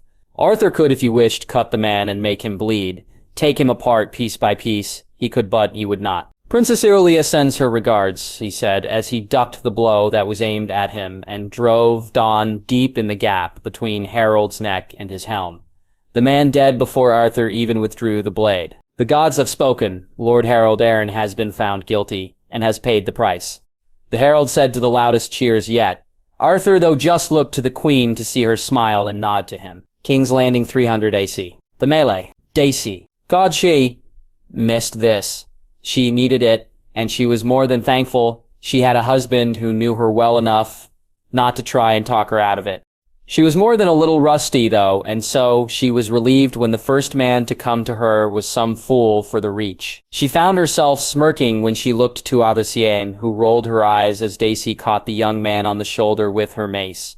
It only took one more blow to finish him and hear him yield, and when he did, her next opponent was just as green as her first one. This one was a young man from the Vale, and though he wore the same cocky look on his face that the lad from the Reach had but a moment earlier, he too knew better than to open his mouth.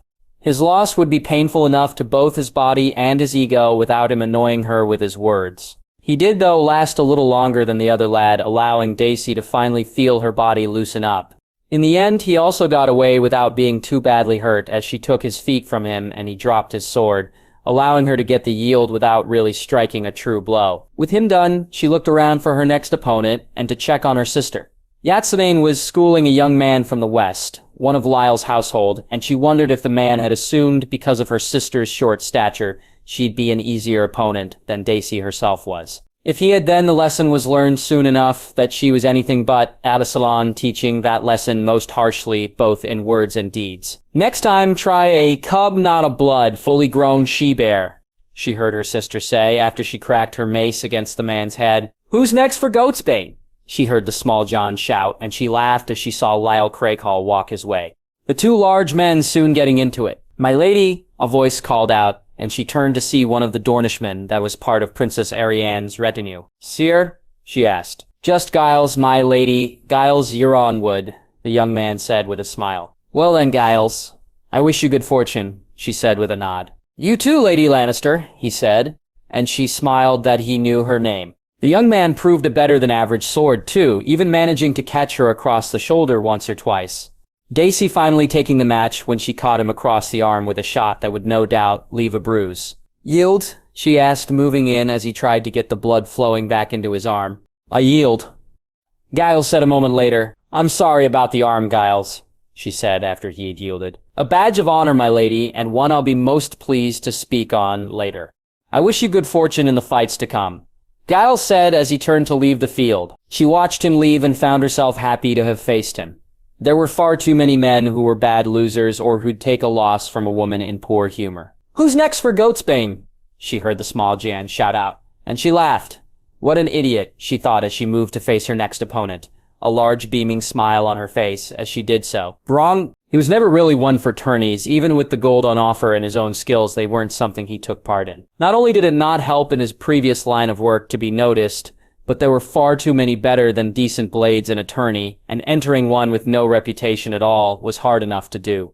Unless, of course, you were a lord or son of one, so he'd kept away from them. Today's prize, though, was 10,000 gold dragons, 5 to the runner-up, and that coin would be helpful. Though it was the thoughts of the other prize on offer which had made him put his name forward, a night with all 3 of the ladies in his life. A night even he'd never forget, should he win. Considering some of the nights he'd had since he and Jane had wed, that was a prize truly worth winning. His wife was an incredible woman, as was her sister, as was Nymeria, and that he had somehow lucked himself into being the one who shared the other two's beds as much as he did his wife's. Gods, he fucking loved being a Dornish lord. I came to test my blade against you, Lord Fowler, a young Reach Knight said. Fuck off, find someone more suitable, he said, dismissing the proud knight, for his sake, not for his own. I always knew you Dornishmen were craven, the young knight said, and Bronn looked at his sigil, red ants on a yellow field, and he found he had no fucking idea who this idiot was. Your name, sir? He asked. Sir Edmund of House Ambrose, the young knight said proudly. So be it, he said. The butt of his head hit home, and the knight staggered backward, Bronn coming in hard with his sword and catching the knight with the hilt across the helm. He kicked out and caught the knight's knee and then swept his legs from his while he was off balance. I'm not a fucking Dornishman, but I do fuck someone who should be a Dornishman's wife. Be thankful this is a tourney, Sir Edmund, for you'd hate to truly taste my blade. Its kiss is a truly terrible thing, Sir Edmund, he said, moving from the man, after he yielded. He turned away and moved to see who he was to fight next. Not looking for any, just waiting for them to come to him. There was no point in tiring yourself out after all. Besides, as he looked to the stands and saw his wife sitting with her sister and Nymeria, there were other things he needed to conserve his energy for, and he smiled as he began to sing. The Dornishman's wife was as fair as the sun, Cregan. The field narrowed down very quickly, 4 and 60, half that, half again. Cregan had fought 3 men and taken down 2, the other soon finding himself in a fight with someone else, while Cregan dodged and attacked from behind. He looked around the grounds to see who was left: Lady Dacey and her sister, the Great and Small Johns, Sandor and Strong Belwas, Sarzarek, Jars and Richard Horp of the Kingsguard, Thoros of Myr and Lord Bronn Fowler, along with Oberyn and Daemon Sand, Sarzar and Royce and his father, and it was to be the youngest Royce that he was to face. Lord Cregan, Sir Endar said with a nod. Sir Endar, he said back with a smile. Shall we, my lord? If we must, he said, getting a large laugh from the man. The two of them took their stances, Cregan trying to see who was facing who around him. Lady Dacey was facing off against Strong Belwas, and Sandor against the Small John, Jors and Thoros were eye to eye. And Jon Royce was facing off against Sir Daemon Sand. You could see Dacey's sister and Bronn fighting, and Oberyn was with Sir Richard Horp, though was he in the stand watching it, would be Sir Arek and the Great John he'd wish to see. He had no time for that, though, and so instead it was Sir Nar that had all his attention, the two of them moving together, and soon enough the dance had begun. He was faster, Andar had strength. He had him beat on technique, Andar more experienced. The two blades crashed together, and both of them looked for an opening. It took some time for either to get a hit, and it was him that was struck first. He found the blow inflamed him, made him move even faster, and he heard some yields from around him, though not the one he wished to hear. Andar aimed a blow at his head, but he parried and caught him with a riposte, and then a thrust, both strikes hitting home. The end came when he moved inside Andar's guard, and as their swords came together, he reached out with his other hand and pushed the older man. He caught him so much by surprise that it unbalanced him, and Andar stumbled. Giving him the opening, with 2 more strikes, it was done.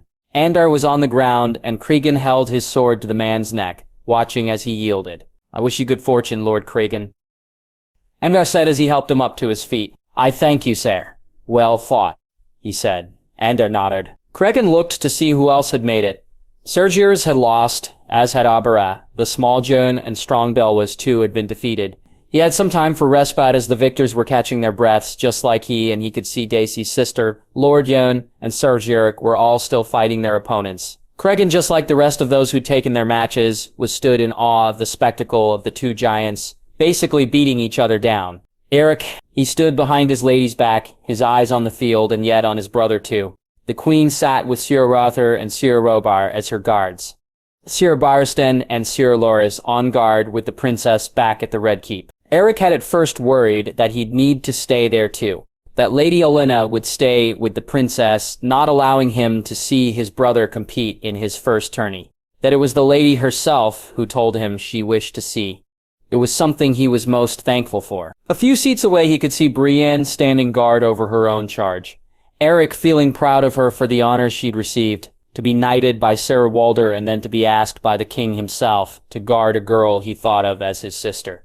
Even were Joy not the future Lady of Castamere, that was something to be very proud of. It was not making her a king's guard, but it was the next truest thing, and the king had even set up a new order which he'd placed Brienne in charge of recruiting for. Eric smiling as he thought back to her telling him and Arik about it. The Order of the White Wolf. Arik had dealt with his first few opponents easily enough, and Arik could hear and see the surprised reactions of those in the crowd. He found it amusing. Did they really think someone as wise as his lady would hire them simply because they were large men? True enough, their physical presence stopped most threats. But it was their skills that Lady Olenna had wished them for. Should there be any foolish enough to attempt to harm their lady, both he and his brother had the skills to make sure they failed in that endeavor. They'd had little chance to show them off other than the attack on Highgarden, and neither took part in tourneys until now. This should be fun, he heard Olenna say, and he looked out to see Arik standing across from a man of a height and size of himself. He'd seen Walder fight the Great John at Highgarden, and so he looked forward to seeing his brother do the same. Around the field, other matches came to an end, as his brother and the Great John fought on. The two of them swinging their great swords as if they were no bigger than the knives they cut their meat with. Arik had the edge in skill, both though were evenly matched in strength, and soon enough it came down to that. As the other matches ended and more people watched rather than faced their next opponent. The field was down to almost its last 8. Lady Dacey, Lord Yain saw Richard Horp, Thoros of Myr, Sandor Clegane, Lord Bronn Fowler, and Cregan Stark, and either his brother or the Great John. Both of them were barely using their swords now as swords. Instead, they were almost clubbing each other with them. He smiled when he saw Eirik sweep the Greatjon's feet, only to be stunned when the man didn't fall. Looking on, he was shocked when the Greatjon pushed Eirik over, and he held his breath as the greatsword crashed down, only to see the Greatjon fall and Eirik rise. His brother had allowed the Greatjon to take the lead, he'd lulled him in, and then when the man went to deliver the final blow, he'd kicked out hard and taken his feet from him. The pained yell as the Greatjon felt the power of the kick to his legs was only matched by the loud thud when he hit the ground face first. Eirik rising quickly to cheers as he held his greatsword to the Greatjon's neck, and the man yielded before laughing loudly when Eirik helped him up to his feet. Jaime! Alazir had been beaten by Bronn, the man's tricks too much for her as she'd expected him to fight as clean as the rest of the men she'd faced. He could see her annoyance when she left the grounds, though she wore a smirk too, and her youngest sister cheered her loudly, as did Joanna and Arya Stark, though they all now cheered Daisy instead. Despite the fights that had been gone on, Jaime had spent most of the melee looking to his wife, only seeing the Greatjon and Aryek and Bronn and Alysanne because his wife was resting. Go, Lady Daisy, the she-bear. Let them hear your roar, Mama. The three girls shouted, Jaime smiling at his daughter as he held Jon in his arms. Sandor had decided to try his luck against Eric and Cregan, was facing off against Sacre Richard Horp, while Bronn now had to deal with Thoris's flaming sword and Daisy faced off once again against Lord Yide. He smiled at that, knowing it had irked his wife to lose to the man last time. Holding his son's hand, he had him wave and then called out, his daughter joining him when he did so. The Lady of the Rock, he shouted. The Lady of the Rock, Joanna shouted, looking back at him with a beaming smile on her face. He looked on as Daisy shook her head, his wife laughing and no doubt naming him a fool as she brought her mace down against Lord Yan's Morning Star. The two of them looked tired, and he knew the contest was not the one either would have liked. Perhaps he'd arranged for them to spar when they were both fully rested. He thought as he looked out at them. It took far less time for the end to come than it normally would, and he wasn't truly sure how it had come about, only that she had won and was in the final four, or soon would be. The Lady of the Rock, Joanna shouted, turning to look at him and will him to join her. The Lady of the Rock, he shouted, making his daughter smile once more. The she-bear, Lyanna shouted. The she-bear of the rock, Arya Stark said. And he saw Joanna look at him, and so he smiled and nodded. The she-bear of the rock, his daughter shouted loudly. And he swore he could see his wife smile from here. Daddy, she really did try and see the fights. She cheered both Sandor and Belwas on. She listened as Missandei told her they'd won and then that Belwas had lost. The problem was she was with her husband, and he kept whispering things in her ear. Things that took her attention from the melee, the tourney grounds, the crowd around her, and focused them on wishing the day was over and they were back in their bed. Their first time had been both pleasurable and painful, Aurane stopping more than once when he caused her discomfort. By the time they were done, though, it had been far more the former than the latter. The next time, and the time after that, and the time after that, those, though, they had been very much only the former. She'd not known she could feel such things, and it made her understand her nephew a little better, knowing now why Jay had seemed so keen to spend time with his new wife and why he continued to wish to do so. It pleased her, too, to think of that, to look at Marguerite, at Ilaria and Daisy, at Arianne and Ashar, knowing that she could and would think this way in a moon's time, 2 or more, though she did find herself distracted far more than she ever should be. And so when Missandei gasped, Dany moved from Aurane to look out on the field. What she saw made her gasp too. The man Sandor was facing was even larger than he, and the power in both men's blows were worrying. They'll hurt each other, she said, worriedly, and felt Missandei grab her hand. Sandor, the girl said softly. Oriane tried to comfort them by saying it was simply a tourney and that Eric was honorable and neither would seek to harm the other. But when the blow came and Sandor fell, she rose to her feet with her hand over her mouth, and she didn't take her seat back until he rose. Even watching him as he walked from the grounds wasn't enough, and so, with a nod to Oray, she, her husband, Sir Bonifaire, Missandei, and Grey Worm moved from their seats to make sure he was unhurt. She was pleased that Marjorie gave her a nod to let her know that she understood, and though others may see more in their leaving, she found she cared not. They hurried to the back with no interest in the rest of the melee, and soon came to the tent where he was being looked at by a maester. He glowered at her when she moved to him, the marks clear on his side, and he winced when the maester checked him. Is he badly hurt, maester? she asked to another glare from Sandor, one which she returned. No, my princess, it's just bruising, but he's not to do anything too taxing for the next few days, and he's to rest up. The master said, I'll see that he does as he's bid, maester, she said to another glower from Sandor. As the maester left the tent, there's nothing fucking wrong with me, for fuck's sake. I've hurt myself more taking a shit, he said, looking to her, as Belwas walked into the tent, a worried look on the man's face, and 2 legs of chicken in his hands. You'll do as you ask, or no chicken, you stubborn fucker, she said as Belwas stopped and looked at her to see if she was serious. For fuck's sake, Sandor said, rolling his eyes. Sandor, she said firmly, and saw the small nod, and so she looked to Belwas and nodded. She moved to the opening of the tent as Belwas sat down beside him, her eyes on Sandor's hands as he touched his chest, and then took a leg of chicken when it was offered. It's good you listen, my friend, honey. Covered chicken tastes even better than the locusts that do not fly, Belwas said as he tore into the piece of chicken in his own hands. She smiled back when she caught the little look Sandor gave her, relieved he was truly unhurt, and then she felt Oraine's hand as he squeezed her own and looked to Missandei as she talked to Grey Worm and Sarbonifer.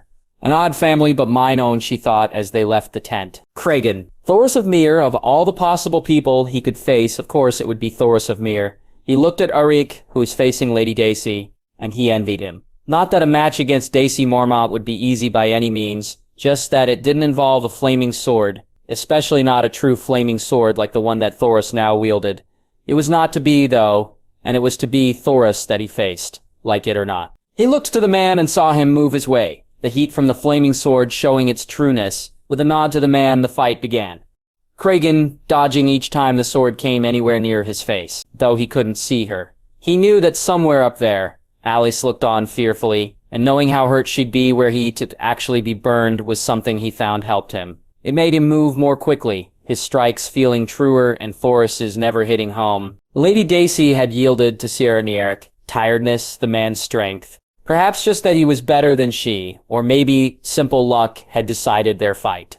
His own, though, continued, and when he saw the opening, he hesitated briefly, thinking it a trap. It turned out it was not, and when he moved inside Thoris's guard, he saw the shocked look on the Red Priest's face, and the even more shocked look when he knocked his sword from his hand. Yield, he said, holding his sword to Thoris's neck. I yield. Rosier favors you this day.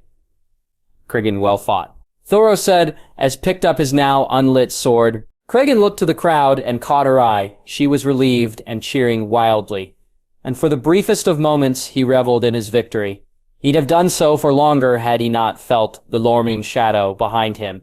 And yet, as he turned to face Eric, he felt he had a chance to win this. It was not a feeling that lasted long. The first strike almost took his sword from his hand. Such was the power in it. He tried to deflect and absorb that power during the second strike, only to look on stunned to see his sword fly from his hand. I yield Siradiak, he said, before the man asked him. The great sword almost but not quite pointing at his heart. Well fought, Lord Cregan, Rook said. As Eric was declared the winner, he looked to where Alice was sitting, and the look on her face made him care not about his loss. It was no shame to lose, and he'd lost to the better man this day. He made it to the final 2, and the favor he had tied to his belt was well worn. Moving from the field, he allowed Sirik to accept his well-deserved accolades, and was pleased to see his cousin waiting for him. You were incredible, cousin, Ned said when he reached him. Our family did well this day, cousin. How shall we do on the morrow? He asked to a determined look from young Ned. Better, Ned said, and he patted the younger boy on his back as they walked to the tents. Volantis 300 AC. Jaehaerys Targaryen. 3 trips it had taken them to gather it all, and it had almost filled the cargo hold of the Lion's Mane by the time they were done. His days had stretched on long and into the night, gathering the Valyrian steel, packing it, readying it to be taken by the dragons. He'd not found solace in his dreams, and he knew he was not the only one bothered by that. Rain 6, too, had hoped to see their family once more. The indigo dragon had grown far more than she should have, and was the size of a small dog now, too big to rest in his shirt or on his shoulder, and so, when he flew, she sat in front of him on Rhaenix's saddle. On his second stop in Volantis, there had been a request by the High Priest to speak to him, Jane's telling the man he'd do so upon his return. A return that he was just about to set off on, and as he looked around the dragon pit, he found he'd stripped it bare, other than the saddles that remained. There was no more Valyrian steel unless he searched through the cities, and he both didn't have the time or inclination. He didn't wish to be here any longer. Speaking to his wife and hearing her and Elia, seeing them in the glass candles, it was not enough, not even close. In his arms, he wished them to be in his arms, to hold them both, to feel them next to him. No, he no longer wished to be here, and yet even when he left there was more he had to do before he could go home. At least, though, he could send the other dragons on their way once they reached Volantis. So Vegan Rhaenix. They didn't stop on their flight to Volantis, so he was even more tired when he arrived, and the dragons weren't ready to fly home just yet. Jairgla tried to be polite when Sir Gareth and his men collected him, tried to be friendly, but it was clear he was too tired to do so, and he was happy enough when the men realized that, after telling them they were done and could sail back on the morrow, he took to his bed and slept right through the night, waking to break his fast and then sending word to the high priest that he'd see him now. Ser Gareth offered him an escort, but Benerel sent him men from the Fiery Hand, and he explained to the knight that he was safe with these men.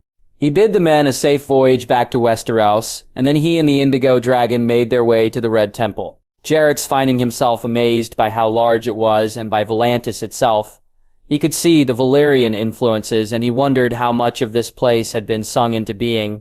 That none of the old blood came to visit him or seek him out while he was there was telling, and yet he welcomed it. He'd no desire to spend more time here than he needed to do, and dealing with prickly nobles was not how he wished to spend that time. "My prince," Benerro said, standing at the temple steps, waiting for him. "High priest," he said, and Benerro smiled as the man beside him, Mokoro, the Black Flame he'd name him as, if Kinvara's descriptions of the man were right. "Benerro, please, my prince, and this is Mokoro," Benerro said. "Benerro, Mokoro," he said. And the other man bowed slightly at the greeting. "My prince," Mokoro said. Jay followed the men into the temple, both of them looking from him to the indigo dragon that he now carried in his arms. She'd flown with him outside and landed when the men had bid him follow them, and he tried not to chuckle as she placed her head in the crook of his arm and made herself more comfortable. He was led down some corridors and down some steps, soon finding himself in a room with a large brazier in the middle of it. "Rosier sent me a vision, my prince, of your arrival, and of you looking into the flames. The time is almost upon us for the great war to begin, and our god has much for you to see." Benerro said, "We'll require some blood, my prince." Mokoro added, he looked at both men, their god was not his own, and yet he knew that Rosier was invested in the fight to come. Placing the indigo dragon on the ground, he reached to his belt and took his knife, cutting his hand and letting the blood drip into the flames before wrapping the wound in some cloth. At a nod from the men, he looked deep into the flames, watching as the visions came to him, messages been sent, allies called, the time was almost at hand. "We'll see they are dispatched as once, my prince. Mokoro will lead them personally. Do you wish them to go to King's Landing or to the Wall?" Benerro asked. "The Wall, the fight will come soon, and it's for the best they get used to the lands they're to fight in," he said, and Benerro nodded. "You will leave immediately?" Benerro asked, and he nodded. "I have 2 more stops to make before I go home, Benerro. Targaryen and Bravos," Mokoro said, and Jay nodded. Jay bent down and picked up the indigo dragon, carrying her with him as he left the temple, and he watched as Benerro sent priests, priestesses, and acolytes to clear space for Rhaenix to land. The high priest smiling when he saw just how large his sister truly was. "Good fortune, my prince," Benerro said. "I thank you for your help, Baudiero, and for Rosier's. For the night is dark and full of terrors," Mokoro said, looking at him. "Then it's up to us all to bring the dawn," he said to nods from both men. "The true North 300 AC, the Night King, Giant's men, the children of the forest, the 3-eyed raven, the boy may think he'd stolen them from him, but he'd not. They'd all be his in time. They'd all march with him in time. And their magic would add to his own just as the boy's would. He had sought him out, and found he couldn't see him. His movements blind to him, and it annoyed him greatly. Though it gave him comfort too, if he couldn't see the boy, then the boy couldn't see him either. His march would remain hidden, his target unknown, and his plans a mystery. The boy would react, he'd come and he'd fall. Then so would they all. He moved over lands that had once been covered with men, women, and children, with meat for his army that had been taken from him.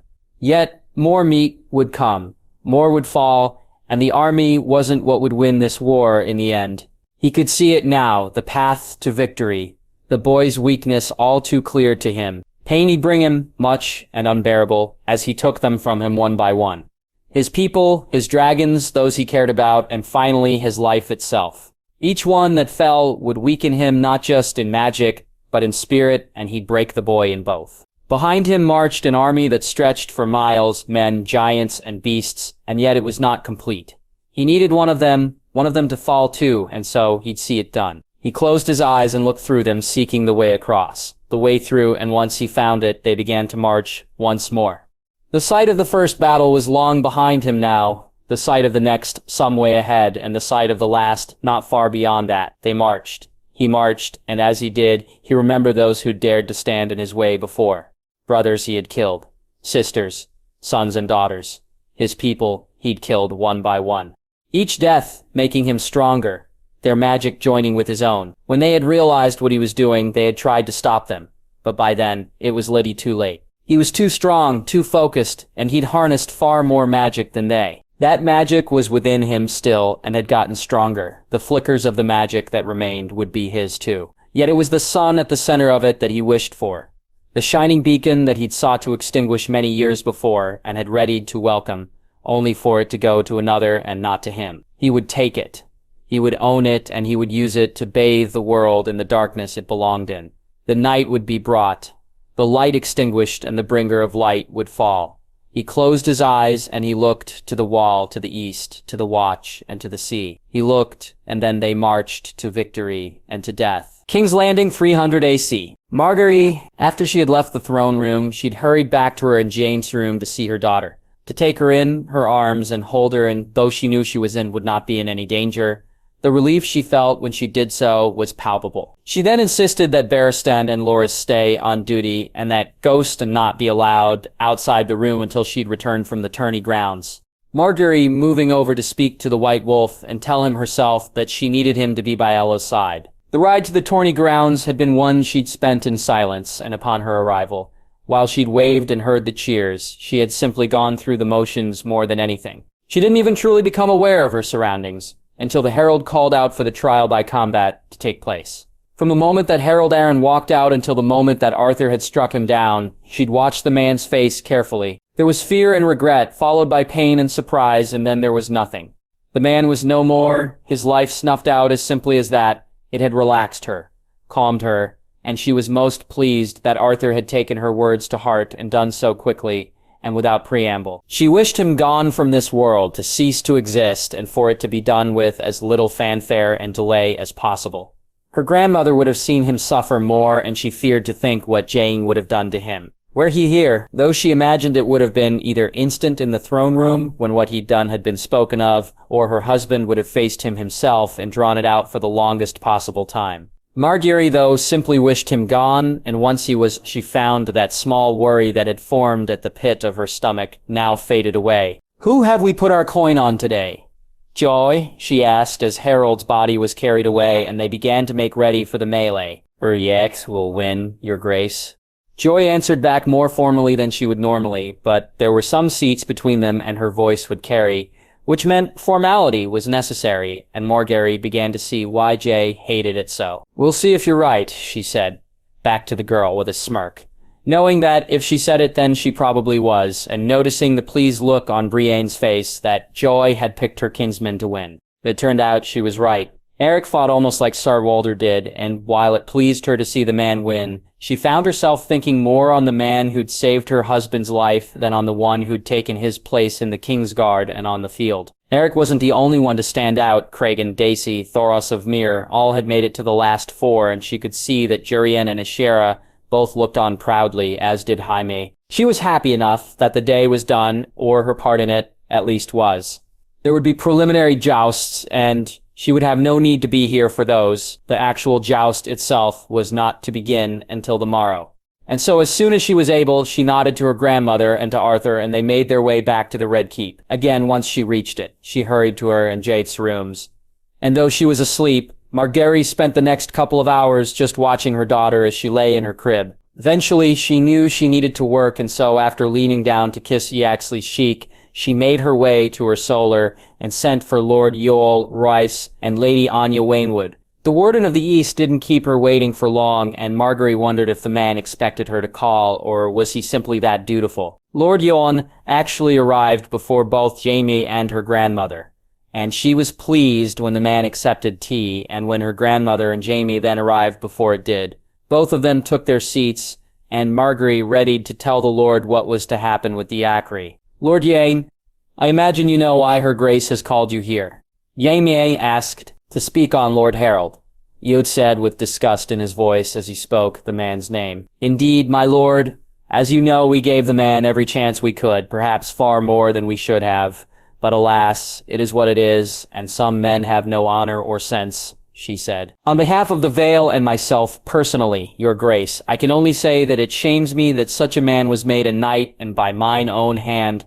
What he suggested with the princess I could never... Yod said, and Margaery felt some sympathy for the man. He'd played no part, and yet his name would be tarnished because of his association with Harold Arryn for some time to come. I thank you, Lord Yax, and it only shows even more how you were the only man who we could have named to your position. Margaery said, and she saw that relieved some of the shame he felt. You honor me greatly, your grace, Jon said as she looked to Jaime. With Lord Arryn's shameful death, the matter of the Eyrie and who is to hold it becomes an issue, Lord Royce.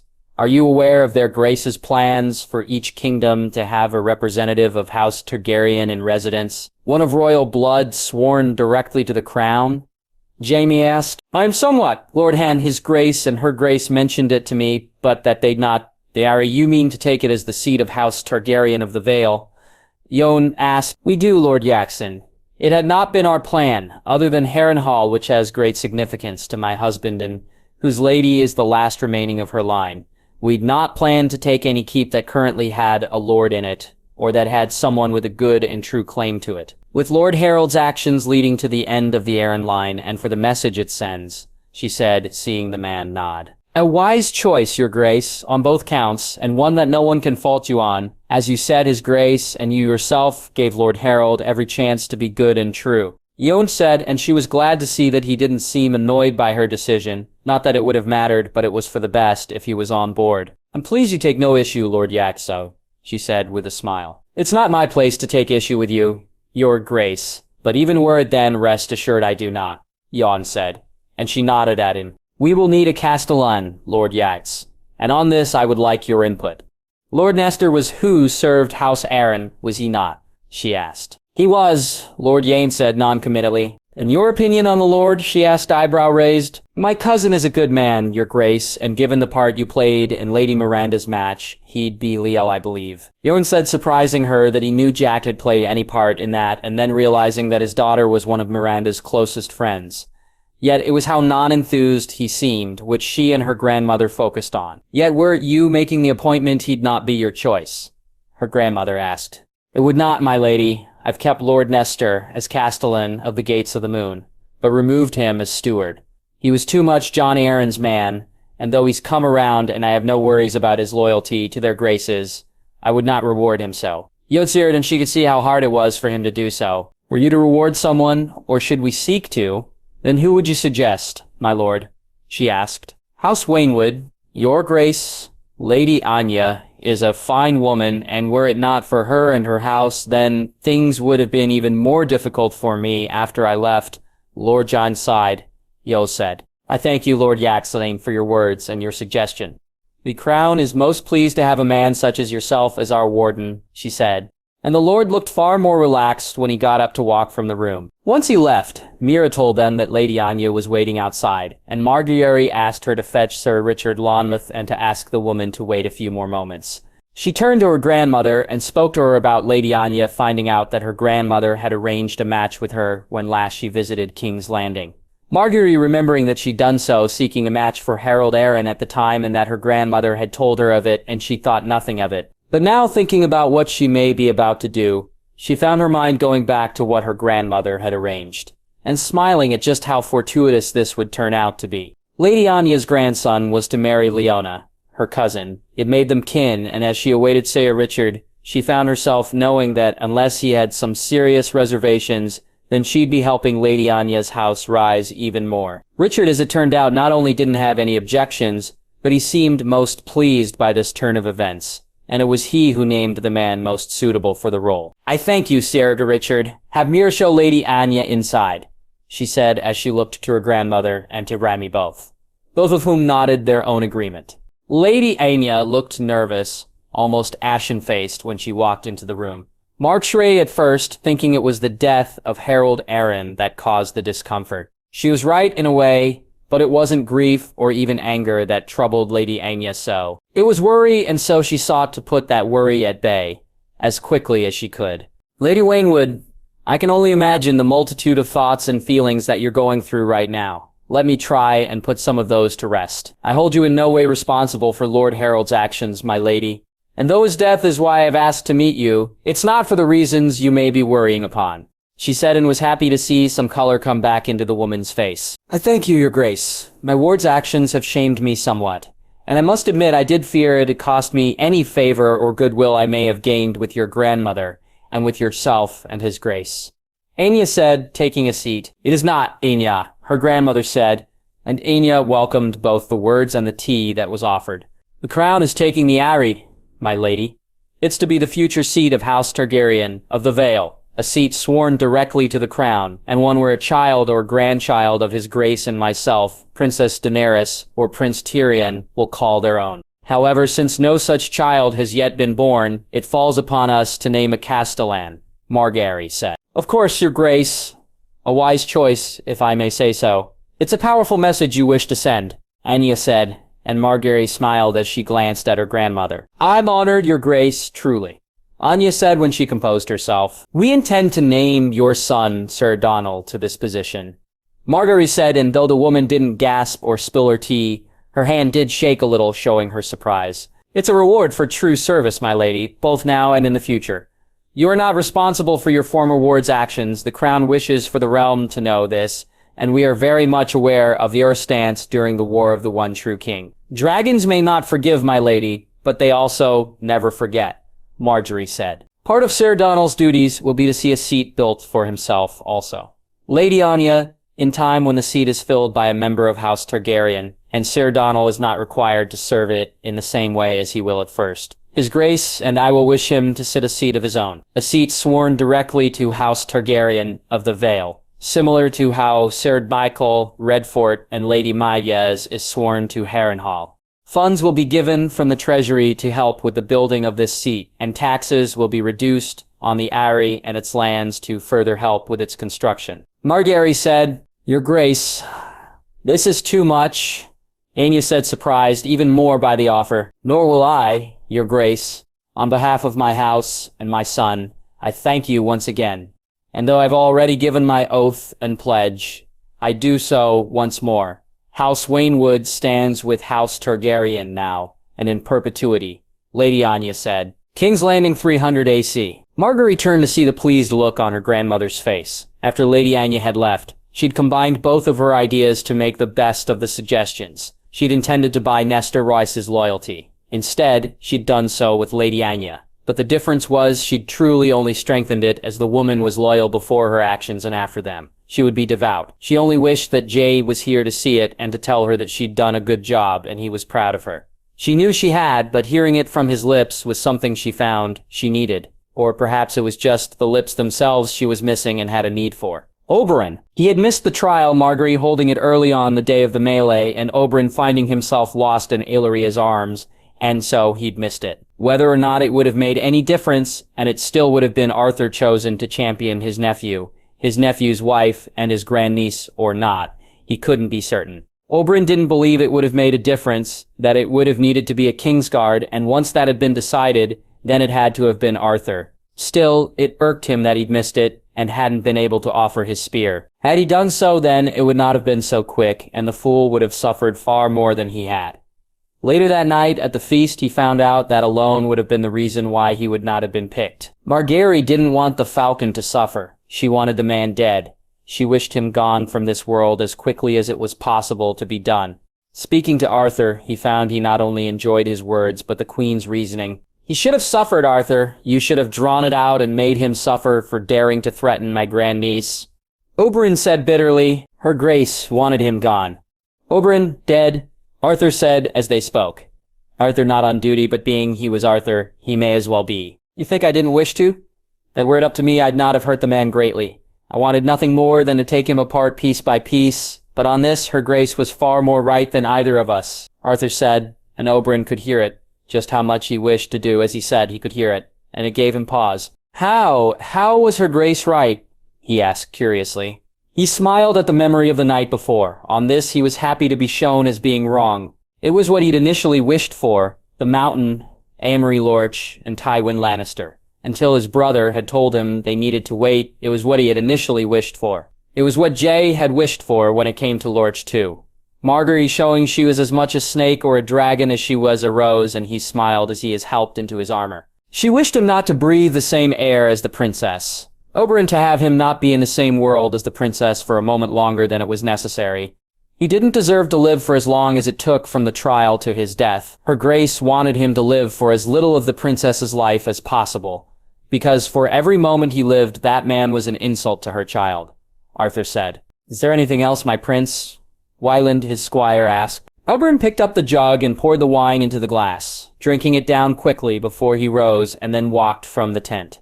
Wayland was waiting for him with his sandsteed, and he moved closer to the chestnut mare, his hands touching her neck as softly as if it was Alavuria's own. He rubbed her softly as he looked into her eyes, speaking in barely a whisper as he readied her for the ride they would be soon taking. Ready, my horse?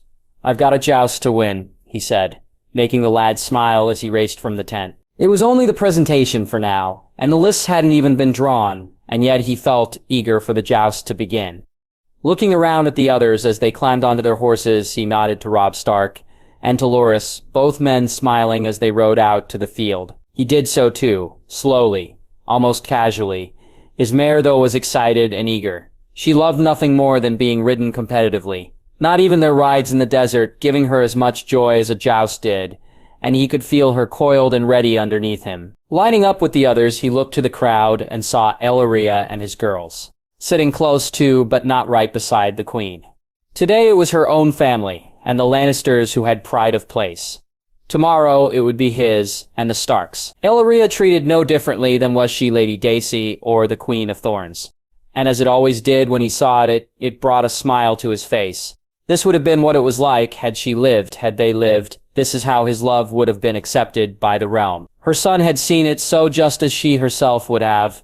And though JB was not here today for Oberyn's eyes to go to and acknowledge, his wife and daughter were, Oberyn looking at them and seeing the queen holding the princess on her lap, his good niece and great niece, his family. Your grace, my princess, princes and princesses, my lord and ladies, good seers and good men and women of King's Landing and the realm, I give you the competitors of the joust at the tourney of King's Landing 300 AC. A tourney held in the honor of the birth of our princess, Alia Targaryen, and the wedding of Princess Daenerys Targaryen and Lord Owain Targaryen. It took some time for the announcement of the competitors to be finished. Oberyn listening as men from Dorne, the Reach, the West, Stormlands, the Vale, the Crownlands, and the North were named. There were even some from the Iron Islands, too much to his and everyone else's surprise. By the time it was done and they were riding back, he was as bored as his mare was, and so he was glad to find out that he'd actually be competing today. The thoughts of having gotten all dressed up and riding his mare only to then need to sit in the stands were not ones that pleased him. Soon, my love, soon, he said softly, as he rubbed her head to calm her down. We are pleased to see such esteemed competitors as Prince Oberyn Martell the Red Viper, Lord Geryon Lannister, Lord Jan Royce, Lord Robb Stark, and representing the Kingsguard Sir Loras Tyrell and Sir Robar Royce. The herald said, and Oberyn listened to the cheers and felt his mare tense underneath him. His opponent was a young knight from the west, a man in service to House Banefort, and Oberyn made short work of the young man. That his day was done after that was a bit frustrating, but it did give him leave to join Ellaria and his girls, his wife more than eager for his company and to make sure that he was unhurt. He was no true competition, my love, he said, kissing her lips softly as she looked into his eyes. And yet I worry the gods may seek to take you from me regardless. Ellaria said with a worried look, Not even the gods are so cruel. We have a life to live, my love, a princess to watch grow, to be a queen and a new niece or nephew to see into this world. he said, looking to Usse and to Tyrion and Arianne. The day soon drew to a close. Lord Robb and Ser Loras had won their tilts, and the field had been narrowed down by half. On the morrow, there would be 32 men left to compete. 5 more tilts, 2 days of jousting to decide who would win, and Oberyn would give it his all to make it be him. The joust day 1. Rabob, he'd ridden well the day before. The Stormlands knight he had faced had been no match for either his horsemanship or his lance work. That it had only been the one tilt had annoyed him a little, as he'd felt that by the end of his ride he had only just gotten warmed up. There were so many of them to ride, though. Even after he'd realized he'd not be riding again and had seen his horse was well fed and rested before taking a seat beside his wife, the day had stretched on and on. Winifred had cheered when Cregan won his tilt, and when Jorah won his own. They both cheered Loras on also, along with some of the others, and though he'd used the time to try and study the riders, he was soon bored. He'd spent most of it in conversation with his wife. Most of it, as more than once that conversation had turned to kissing. Robb, smiling as he remembered that most of all, neither of them had meant to be so public with their affections. It wasn't something they usually were. Oh, they were never shy about showing how they felt about each other. Robb, though, wouldn't have imagined they'd have sat in such a large crowd and shared such true kisses. Yet as he had looked around, they'd seen others do so too. Princess Daenerys and her new husband, Prince Oberyn and his wife, Prince Tyrion and Princess Arianne, even Lord Jaime and Lady Dacey had kissed more than once. So when he'd looked at Winifred and saw the eagerness in her eyes, he'd taken full advantage, and they too had gotten as lost in each other as others seemed to be.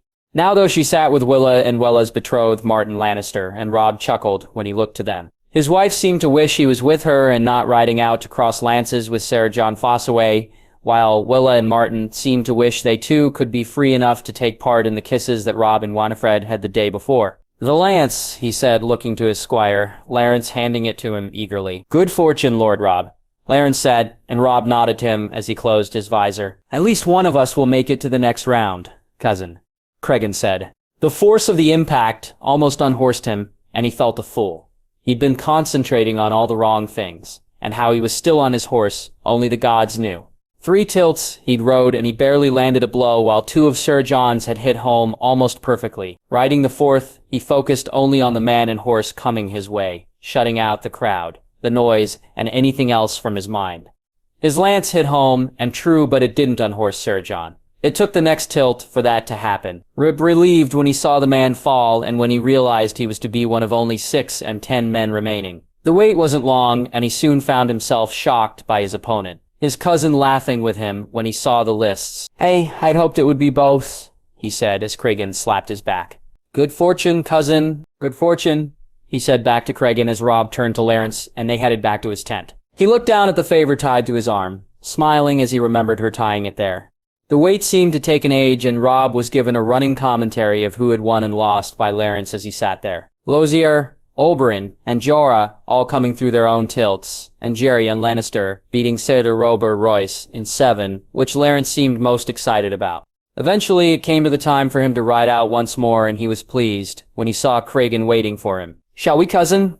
Cregan said, and he smiled as he nodded to him. They both looked to the stands to see Winifred and Alice sitting while not together close enough. Alice with her oldest brother, while both Sir Wendell and Lord Wyman himself sat with Winifred and Willa. He looked to see Sansa wave to them both, while Arya was sitting talking excitedly to Lyanna Mormont and Joy. His little sister both not paying attention and yet doing so at the same time. When Larence handed him the lance, he felt nervous. He wasn't afraid to lose, and were it to be to anyone then, he'd be glad it was Cregan. He just didn't wish to. At the signal he rode, and when the lances crashed against each other's shield, he felt his nerves dissipate. By the second tilt, he was enjoying himself, smiling at the third, and in the 4th, it was all over. His strikes were that little bit truer. His experience that little bit more than his cousin's. Cregan had him beat with a blade in his hands, but with a lance the day was his. And as his cousin fell to the ground, Robb found his eyes following him, relieved to see him bounce back up so quickly. He looked to his wife as he rode to the back, could see her pride and relief, and then he reached down and touched the favor on his arm. He saw her smile too. The joust, day 2. Joy. This was so much more fun than the melee. Not quite as much perhaps as the duels. But then they always had a place in her heart that nothing else could match. The joust, though, she loved to watch the joust. To see the horses ride so free and yet so focused. She loved to hear the sound of the lances as they crashed home, and even the brief moment where she'd sit with her heart in her mouth as she waited for the loser to rise to his feet once more was something that she truly enjoyed. The joust this time was even more special. Her papa was taking part, and Joy had found herself arguing with him the night before. Why hadn't he told her that he could joust? Why hadn't he taken part in jousts before now? It had annoyed her a little, though when he told her that he didn't wish for her to have to cheer for him when she wished to cheer for another, she did at least understand. So, you're only competing because Jon cannot? She asked. And I wish to crown someone my queen, too, he said, and she shook her head. No, Papa. No? He asked curiously. No, Asher is to be queen, she said determinedly, seeing him smile at her as she did so. It wasn't that she didn't wish the crown or that she'd not have enjoyed it were he to do so, but she understood it better now. Sansa had told her. Margie had told her, and she understood it now that there were other reasons why you crowned someone, and more times than not, it was a sign of love. Her papa loved Ashara, and she deserved to be the one he crowned, and so Joy would forgo her own to see that she got hers. One day, someone would seek to put a crown on her head too, she thought with a smirk as the first joust of the day got ready to take place. Thoros of Myr was to ride against the Strongboar. Both men were good, but she didn't think either would win the competition. Her papa had ridden better yesterday, as had Prince Oberyn, especially against the Lightning Lord. Loras rode almost as well as she and Jon did, even more so when he had a lance in his hand. She hoped her papa didn't have to face him, at least until the final. Joy had placed her coin on her papa to win it all, though she'd also placed other bets too. But to win it all, she'd put her coin on her papa. She was Lady Joy Lannister of Castamere, and she'd never bet against family. Who will win, Joy? Arya asked as she and Lyanna looked eagerly at her. Thoros, she said simply. She could see the doubt in both their faces. It had been there through both this and the melee, and she'd been proven right there too. It was a game that Jon had taught her how to look and see what others did not. With swords, it was how they stood, how they walked, and how they held the sword. She didn't need to see them swing it unless it was against someone who may be just as good. When it came to jousting, though, it was all about the horses. True, you needed to be able to wield a lance, too, but were you able to ride and ride well? Then more times than not, you'd win. Watch them, Joy. See how his horse tenses up, or how it's not as calm as Apples or Winter are. Jon said. I see, why are they like that? She asked, not understanding. They're not as one, Joy. Not like you or I are when we're with Apples or Winter. They don't feel it how we do. They're not sure they'll not slip or fall off. Do you ever think you'll fall off, Apples? He asked, and she giggled as she shook her head. I could never fall off Apples, Jon. That's just silly. I know, but when you look at them, you'll see it. You'll see who is easy to knock off their horse, and who's not. She smiled at the memory as Thoros unhorsed the Strongboar, her eyes turning automatically to where Jon would sit, seeking him out, and waiting to see the little nod he'd give her. It took her a moment to realize that he wasn't there, and she felt her sadness come over her, only to see Marjorie laughing at something Elia did, and it to make her laugh too. Your little sister, Joy, just as you are mine, she is yours, Jon said as she sat with him, and he held Elia in his arms. I'm going to take you riding, little sister, tell you stories and take you on so many ventures, she said as he ate a bit gently on her finger. She smiled as she looked to the field and saw her papa ride out, and though she heard Lyanna and Arya cheer for Ser Jorah, she wasn't annoyed by them. They didn't ask her who'd win, and she was glad of it. She'd seen it as they rode and knew it would be true, and so she didn't wish to tell them that Ser Jorah would lose today. Her cheers were loud, though, when her papa won in 5, and she waved at him when he waved up at her. Joy then turning to look at the proud smile on Ashera's face, and thinking she'd look even more pretty with a crown on her head.